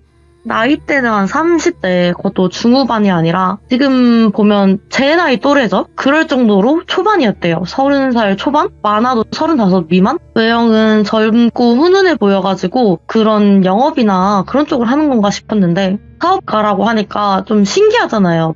30대라면 아직 사업을 하기도 좀 애매한 나이인데 그리고 언니가 말한 길 점사보러 오는 사람들 보면 남자는 거의 없대요. 대다수가 여자고 아니면 남자가 오더라도 커플? 궁합 보는 식인데 젊은 남자가 혼자 들어와서 다른 거 다 필요 없고 내 사업만 봐주십사 해서 처음에는 그냥 연애나 보고 말겠지 싶었는데 나름 진지하고 비장한 표정이길래 좀 소탈하게 웃으면서 물어봤대요. 무슨 일로 오셨는지. 근데 사연이 거창하거나 신비했던 건 아니고 자기가 잘 다니던 회사를 때려치고 사업을 시작했는데 시작은 좋았는데 이게 손익분기점을 딱 찝자마자 더 이상 성장하거나 아니면 성장하지 못하면 줄어들어야 되잖아요. 그런 것도 없이 원인 없이 좋아지는 것도 없고 나빠지는 것도 없고 답답한 상황이더래요. 이게 아이템을 새로 개발을 하려든지 아니면 사람들을 더 뽑다든지 그것도 어느 정도 회사가 성장을 하고 여유 자금이 넉넉해야지 할 수 있는 거잖아요. 근데 고생은 고생대로 혼자 다 하는데 뭔가 넓혀지는 것도 없이 막막하고 답답하다. 내가 욕심을 부리는 건가 싶어 여기저기 자문을 또 받아봤는데 그런 것도 아니었다더라. 성장을 해야 되는데 막혔으니 답답하다 이런 상황이더래요. 사주도 뒤에 얽혀있는 것도 아무것도 없는 그냥 너무너무 평범한 남자길래 일단 그 사업장 위치가 어딘지 사는 집은 어딘지 남자의 생년월일이 어떻게 되는지를 물어봤대요. 집은 어디, 무슨 시, 돌비구, 돌비동, 회사는 어디 그리고 그거를 잘 읽어 써내려가면서 그 사람의 사주랑 대입해보면서 보고 있는데 그 상황을 못 기다리겠던지 그 남자가 언니의 손을 붙잡고 애원하더래요. 어디로 다 찾아가 봐도 그냥 괜찮다. 좀 더 버텨라 합니다. 근데 선생님도 어떻게 보면 자영업자 아닙니까? 좀 더 버티라는 말이 제일 잔인하다. 방법이 아예 없겠습니까? 이러더래요. 웃긴 게 그 남자가 훈훈하다 했잖아요. 언니도 사람이고 여자였던지 순간 당황스럽다가도 강아지처럼 방울방울 눈물 흘리는 게 참 마음이 흔들리더래요.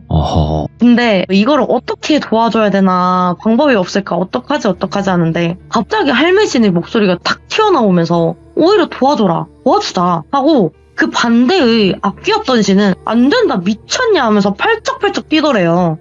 근데 악귀였던 씨는 아무래도 할매신보다는 뒤늦게 받은 것도 있고 아무래도 악귀였던 신이니까 아무리 정화하고 받았다고 그래도 좀 찜찜하잖아요. 그래서 나한테 어렸을 때부터 있었던 할머니 신인데 무슨 일 있겠냐 싶어서 좀 질적으로 깨끗한 방법은 아닌데 기방법을 알려줬대요. 그 방법이 그냥 언니의 말을 따라 할게요. 당신의 사주엔 금전운은 없으나 잠깐의 횡재운은 있다. 이거를 이용할 건데 지금 부동산 매물을 보시면 돌빗이 돌비구 무순동에 매물이 있을 거다. 그게 좀 낡긴 했고 번화가 더 아닐 뿐더러 오래 안 빠지는데 그리로 집을 이사하든 회사를 이전하든 그렇게 하시라. 그리고 그곳을 이전을 하면 한 달도 안 돼서 바로 운은 트일 거다. 단 횡재운이라 했다. 당신의 금전운을 전부 끓여서 차용을 하는 거다. 그렇다고 걱정하지는 말라. 금전운이 끝나는 게 절대 아니고 당신 학에 달렸다. 무슨 말인지 이해가 가냐? 당신과 그곳의 명운은 딱 2년이다. 입주를 하신 날 정확히는 계약서에 서명한 날짜로부터 딱 2년이다. 그 날이 지나기 전에 그 장소를 떠나야 된다 반드시. 권유가 아니라 경고다 이거는. 그래서 또 괜히 다른 곳에 굿값만 날리지 말고 그 돈으로 술이나 사드시라면서 점사비도 안 보내고 그 남자를 보내려고 했대요. 언니 왜 안 받았냐? 아니 그냥 그때는 뭔가 받으면 안 될 것 같은 느낌이 조금 들었다라고 하길래 뭐 그런가 보다 했어요. 그것 말고도 여러 의문이 들기는 했는데 아무튼 간에 그렇게 고맙게 하고 끝날 줄 알았던 남자가 물어보더래요. 그 외에 사실 장소를 이전만 해도 그런 거라면 번화가 쪽이 좀 더 유리하잖아요. 근데 왜 하필 그런 오래된 골목으로 가라 한 것인지 이유가 있는지 또 더해서 아무래도 이사면 돈 한두 푼 드는 게 아닐 거잖아요. 저야 뭐 언니를 오래 알고 옆에서 지켜본 것도 많아서 저 같은 사람이야 바로 언니 말 듣기는 하는데 언니 말만 듣고 바로 이사를 가는 것도 솔직히 말은 안 되잖아요. 그래서 언니가 한숨을 쉬면서 딱 한 번만 말해주겠다. 사주상 잘 맞는 자리 그땅은 없다. 사주는 물바가지 같은 것이라 다들 바가지 크기는 부모 조상의 인덕과 자기 복에 따라 결정되지만 크게 태어나는 사람이 있는가 하면 작게 태어나는 사람도 반드시 있다. 당신은 크지도 않고 작지도 않은 그냥 평범한 사람일 뿐인 거다. 그 안에 물을 다 채워야 되는데 안타깝게 일찍 다 써버린 게 문제가 되는 거다. 쉽게 말해서. 지금 물바가지는 채워야 되겠는데 다시 채우는 게 앵간치 쉬운 일도 아니고 당신도 다 채워지기 전까지는 기다리기가 힘들어서 여기 찾아온 게 아닌가. 다시 돌아와서 물바가지 크긴 다 다르다 했지. 당신에게 말해준 그 땅 주인, 그래 그 건물 주인의 물바가지는 호수만 하나 그 사람의 명운은 채 2년 반도 안 남았다. 그 사람의 명운을 이용하는 방법인데 쉽게 말해서 그 건물이 팔리거나 아니면 계속 로테이션이 잘 돌아가면 상관이 없으나 계속 비워져 있는 것도 손해 아니냐 그 사람의 입장에서는. 그 건물이 제대로 순환이 되고 돈이 돌아야 그 사람이 채워진 물도 흐르고 그 물을 또 쓰게 되는 거다. 그래서 그 사람의 명운이 다 해서 죽기 전에 얼른 발 빼시라는 거요. 언니 말에 그 사람의 눈이 흔들리는 게 보이더래요. 원체 표정이나 관상이 선하게 살아온 사람 같아 언니가 마음을 다시 한번 잡아줬대요. 그 사람의 명운을 당신이 빼앗는 것이 아니다. 그 사람의 명운을 이용해서 당신 물꼬도 트인다고 생각하면 된다. 믿거나 말거나는 당신 자유다. 단 내 말을 믿고 그 건물로 들어갔다 손 치더라도 나올지 말지는 오롯이 본인 선택이니까 내 경고를 잘 새겨 들으라. 그 말을 들은 그 남자는 언니에게 감사하다 말하고 돌아갔대요. 그리고 언니는 식당을 뒷마무리를 하면서 뭔가 훅 지나갔는데 할머니 신도? 다른 신도 아무 말이 없길래 그냥 잘못 본 건가 보다 하고 넘어갔고 이후에 언니도 뭐 알아본 건지 모르겠지만 알아봤겠죠? 그 남자가 사업이 한 달도 안 돼서 정말 잘 풀렸대요. 그리고 확장하기 시작했는데 보통 건물을 보면 맨 꼭대기가 제일 싸잖아요. 처음엔 그 맨 꼭대기의 그 층에서 시작을 하다가 이제는 그 건물에서 제일 비싸다는 1층까지 확장해서 그 건물을 다 먹었대요. 네, 그러고 그 1년하고도 9개월 차 때 언니가 그 회사를 찾아갔대요. 다시 본 그 남자는 혈색도 되게 좋아진 게 보이고 힘든 사람이 열심히 살아보려고 노력하는 게 딱 봐도 보였대요. 그래서 언니는 기분 좋잖아요. 나 힘들다고 찾아온 사람이 나로 인해서 좋아지니까. 그 남자도 언니를 보자마자 화색이 막 돌면서 아 오셨습니까 선생님. 오호. 아 이렇게 아니라 내가 접대해드리겠다고 하면서 뭐 좋아하시냐 막 난리를 피우길래 조용히 얘기하잖아 언니 말에 근처 룸으로 된 술집을 가서 이야기를 시작했대요. 근데 그게 릴라 때처럼 일식집이나 그런 되게 프라이빗한 그런 게 아니라 그냥 대놓고 말해서 커플들끼리 갈 곳은 절대 아닌? 그러니까 일반주점이 있고 유흥주점이 있잖아요. 그 후자였대요 느낌이. 언니도 이상했지만 그때 붙은 신들이 하나도 말이 없길래 괜찮은갑다. 하기사 영업 업종이 어떻게 됐든 간에 영업허가 다 받고 운영하는데 뭔 일이나 있겠다 싶어가지고 들어가고 정말 진짜 뭔 일은 없더래요. 그래서 오히려 더 시시했던데 좋은 술을 시켜주면서 한 잔 두 잔 넘어가면서 서로 어떻게 지냈는지 잘 지냈는지 회포를 풀다가 그 남자가 입을 열었대요. 처음엔 언니의 말을 반신반의했다가 이래나 저래나 답답한 상황이 밑져야 본전이라는 식으로 이사를 갔대요. 가기는. 그리고 진짜 언니 말대로 시간이 지나면 지날수록 규모가 점점 커지고 공격적으로 확장을 할 수 있을 정도로 뭐 더 나아가서는 진짜 너무 잘 됐다, 감사하다 이러고 얘기를 하고 있는데 그 대화의 흐름을 깬다고 해야 되나? 갑자기 웨이터가 들어오면서 사장님 뭐 이번에는 누구 안 부르시냐 이런 식으로 이야기를 하는 거 보니까 여자 종업원 말하는 것 같더래요. 언니가 그런 걸 되게 싫어하는데 그래도 이해를 하려고 애를 좀 썼대요.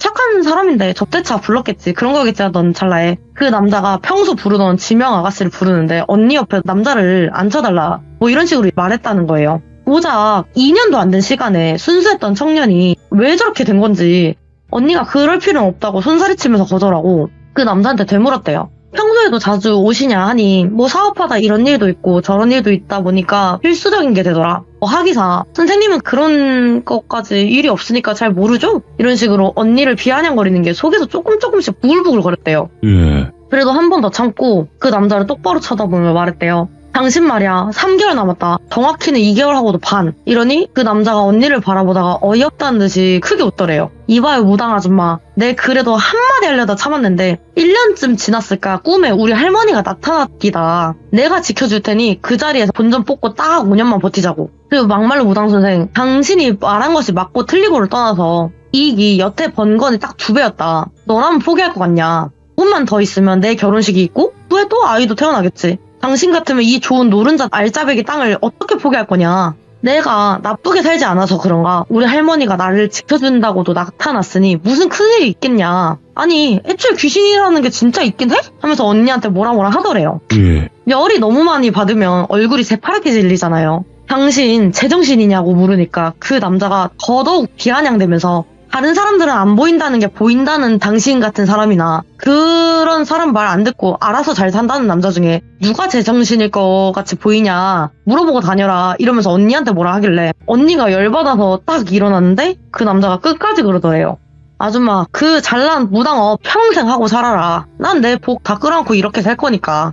그래서 언니가 진짜 기가 차다는 듯 뒤돌아서서 그냥 딱 한마디 했대요. 네 말 네 그대로 돌려받을 거다. 그러고 집에 돌아왔는데 그날 펑펑 우는 언니 달래주면서 여태 아무 말도 없던 새 신이 그 남자랑 연을 끈 뒤로 이상하게 다시 말도 하고 또 점사도 잘 보고 그러더래요. 그렇게 활발해진 걸 보니까 언니도 이 신들이 정말 그 남자 말대로 그 남자의 할매신이 너무 세가지고 한마디도 못하고 있었던 거나 싶기도 하고 솔직히 야속했대요. 다른 악귀신이나 할매신이면 모를까 토지신은 막아줄 수도 있었지 않나 싶고 그렇게 그 남자의 일을 애써 잊으려고 일에만 미친듯이 몰두하다고 그렇게 언니 말로는 반년 정도 지났대요. 예상은 빗나가지 않는다 그러잖아요. 헌해진 인상은 온데간데 없고 얼굴만 홀쭉해진 남자가 술 냄새를 풀풀 풍기며 언니 집 그 신당 문을 미친듯이 두드리더래요. 그 남자한테 된통 당한 걸 잊으려고 이랬다 했는데 솔직히 그렇잖아요. 좀 나 연맥인 사람이 좀 못했으면 고소하잖아요. 언니가 그 남자가 오자마자 문고리를 조금만 걸고 살짝만 연 채로 신나서 미친듯이 웃었대요. 어떻게 정신 나간 귀한 새끼가 찾아왔냐 막 비아냥거리니까 그 남자가 무릎 꿇고 미안하다고 내가 미친놈이었다고 정신 나갔었다 미안하다고 싹싹 비는데 언니가 평소에 말하는 게 사람을 살려야 한다 어떠한 사람도 단죄할 사람은 내가 아니다 따로 있다 이러는 그 언니가 그 상황이 너무 고소하고 즐겁기만 하더래요. 야, 예. 그래서 막 비웃다가 다른 미친이나 찾아보십시오 하고 문을 쾅 닫아버리고 경찰 불러서 그렇게 이 일이 해결된 줄 알았는데 그대로 전달해도 되나 싶긴 한데 언니가 그러더라고요. 그것도 새끼랍시고 걔 어미가 찾아왔다. 자기 아들 이름이 송아무개인데 여기 오지 않았었냐. 그러더니 언니한테 무릎을 꿇고 싹싹 빌었대요. 애가 갑자기 살이 쪽쪽 빠지고 몸이 안 좋아지고 이상하게 그렇게 삐쩍 꼴고 몸이 안 좋아지면 사업이 막 무너지고 해야 되잖아요. 안 그래도 대표가 자리를 지킬 수가 없잖아요. 그런 상황이면. 근데 이상한 점이 대표가 하는 일 없이 있어 보여도 꼭 있어야 되는 게 대표인데 애가 점점 말라갈수록 회사는 어떻게 된 게 더 잘 되었대요. 그래서 그 보다 못한 엄마가 매각하자 이거 아닌 것 같다 막 난리를 쳐도 그때 막 힘없이 늘어져 있던 아들이 그 순간만큼은 절규하듯이 막 안 된다고 미친듯이 소리를 치면서 난리를 치더래요. 예. 엉엉 우는 꼴이 그래 그 얘가 문제지 얘 부모는 문제가 없지 싶기도 하면서 좀 마음이 약해졌나 봐요 언니가. 그래 그거 한번 봅시다 하고 그 남자가 입원해 있다는 병원을 찾아갔는데 이게 아프다 해서 요양병원이나 그런 데인 줄 알았는데 정신병원이더래요. 그것도 독방에. 예. 독방 같은데 다른 병원은 어떤지는 모르겠지만 문에는 조그마한 창문이 있대요. 다 개방되지 네. 않고 면회 신청을 하고 그 접견을 하기 전에 그 작은 창문으로 남자를 먼저 보겠다고 언니가 얼굴을 들이미자마자 갑자기 그 남자가 손을 쾅 하면서 창문에 얼굴을 들이밀더래요. 그리고 손을 막 미친듯이 문에 내리치면서 소리를 지르길래 당장 꺼져라. 남의 집안 일에 상관 말고 꺼지라고 하면서 미친듯이 문을 내리치고 눈이 점점 돌아버리는 게 보이더래요. 그래서 그런 모습을 보니까 언니가 이거 이 새끼 뭐에 씌었구나. 너 누구냐. 너 누군데 남의 집안 귀한 손에게 씌었냐. 네가 이럴수록 네 후손에게 업이 돌아가니까 그만둬라 라고 말을 했는데 그 눈이 뒤집힌 남자가 개거품 보글보글 막 토하듯이 하면서 막 낄낄거리면서 노인네 목소리로 웃더래요. 네가 날 모른다고? 야 우리 한 번 봤잖아. 내가 너한테 이 새끼 그쪽으로 붙게 하려고 바람 불었잖아. 네 신당에서. 이러면서 막 낄낄거리면서 웃더래요. 그러고 보니 언니가 그 이사한 장소를 알아봤을 때부터 사실 그때 그 방식이 도덕적으로 깔끔한 건 아니었잖아요. 아무리 피해를 본 사람이 없다고 하더라도 그 운을 끌어 쓴다고 하는 것도 그렇고. 그래서 언니가 처음에 이해가 안 됐다가 나중에는 너 그 집 땅 주인 조상신이냐 하고 물으니 맞다라고 대답하길래 언니한테 그때 좀 말을 끊으면 안 될지 물어봤어요. 그러면 조상신이면 일반 잡신이잖아요, 막말로. 뭐 언니 신도 힘이 빠졌다고 하죠. 토지 신도 그렇고 악귀를 본다는 악귀 신도 있는데 왜 그런 조상신한테 눈이 씌었냐 하니 원래 자기 후손에 관련된 일이라면 조상신이 정말 세대요. 그 사람을 이길 수가 없대요. 예. 왜 자기 눈 앞에서 자기 자식을 죽이고 그러면 되게 한이 크다고 했잖아요. 그 말처럼 자기 후손을 지켜야 되니까 조상신들은 그래서 자기 후손에 대해서는 힘이 세질 수밖에 없다. 그래서 언니가 그 남자한테 다시 물어봤대요.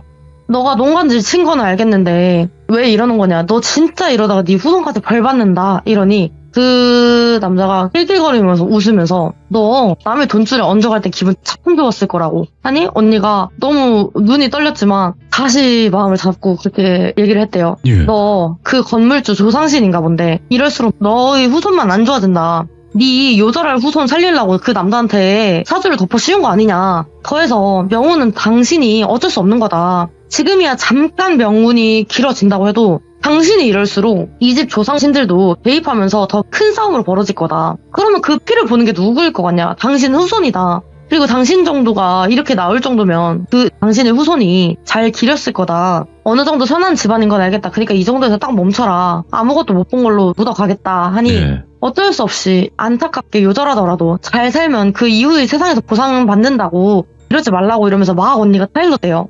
근데 그러더니 그 귀신 씬 남자가 미친듯이 웃으면서 언니한테 니나 그럼 그렇게 좋은 후세 복이나 받아라. 난 내 새끼 살려야겠으니 개똥밭에 굴러도 이승이 낫다 하면서 그 남자는 훌썩 쓰러지고 언니도 너무 충격 맞아서 바로 주저앉아버렸대요. 그 남자가 쓰러지니까 의료진들 달려오고 막 난리가 난 상황에 아무 생각도 안 들고 그냥 그 장면만 멍하니 바라봤대요. 그래서 언니한테 그 일이 어떻게 해결은 됐냐고 물으니까 해결은 하긴 했다. 진짜 단순했다. 형 회사 매각해버리고 그 땅 주인 조상신이랑 안 엮이면 된다. 그 조상신이 말했던 것처럼 부모 입장에서는 자식이 돈을 잘 벌건 못 벌건 다 필요 없고 건강하게 오래 사는 게 중요하잖아요. 네. 아들이 개거품 물으며 뒤집어지는 걸 보니까 그 남자의 어머니도 언니 말 믿겠다. 뭐부터 해야 되냐 막 미친듯이 다그치는 부모를 보니까 언니가 그냥 한마디만 했대요. 회사 팔고 다신 그 지역으로 얼씬도 하지 마시오. 이 말만 했대요. 그 말을 끝으로 그때의 이야기는 끝났는데 저만 충격받았나 싶을 정도로 언니가 멘탈이 정말 세요. 근데 왠지 이번에 언니가 너무 풀이 죽어있길래 왜 그러냐고 다그쳤어요. 솔직히 같이 살았는데 동거녀가 그러면 마음이 안 좋잖아요. 근데 언니가 이야기를 꺼낸 게 그러면 그 남자는 언니한테 비아냥거렸던 남자? 네. 그 남자는 원래 명운 따라가서 평범하지만 조용히 오래 살아갔다 치고 그러면 그 조상신이 살리려던 땅 주인은 어떻게 되었을 것 같냐. 곱게 죽어도 누군가는 100% 눈물을 흘린다. 그리고 다른 얘기로 이왕 일친 거 그 집 조상신이 다른 놈 꿰일지 안 꿰일지 어떻게 하냐. 꿰인 사람의 가족들도 피눈물 흘리는 거다. 그냥 내가 조용히 그런 피해자가 처음부터 생기지 않게 입 닥치고 있을 걸 그랬다. 방법을 나로 인해 알게 된 그 조상 귀신이 어떻게 나올지 아냐. 이런 말을 끝으로 오늘 이야기는 끝이 납니다. 이야. 근데 진짜 여러 가지 생각이 많이 드는 이야기네요, 이것도. 진짜. 너무 긴장해서 입이 말라가지고. 아니에요. 봉수님. 그냥 봉수님이에요, 봉수님은.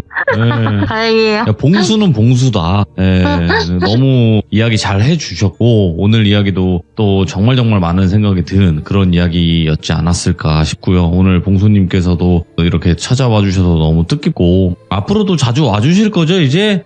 그럼요. 약속. 네, 알겠습니다. 감사합니다. 봉수님 항상 건강하세요. 건강하세요. 네.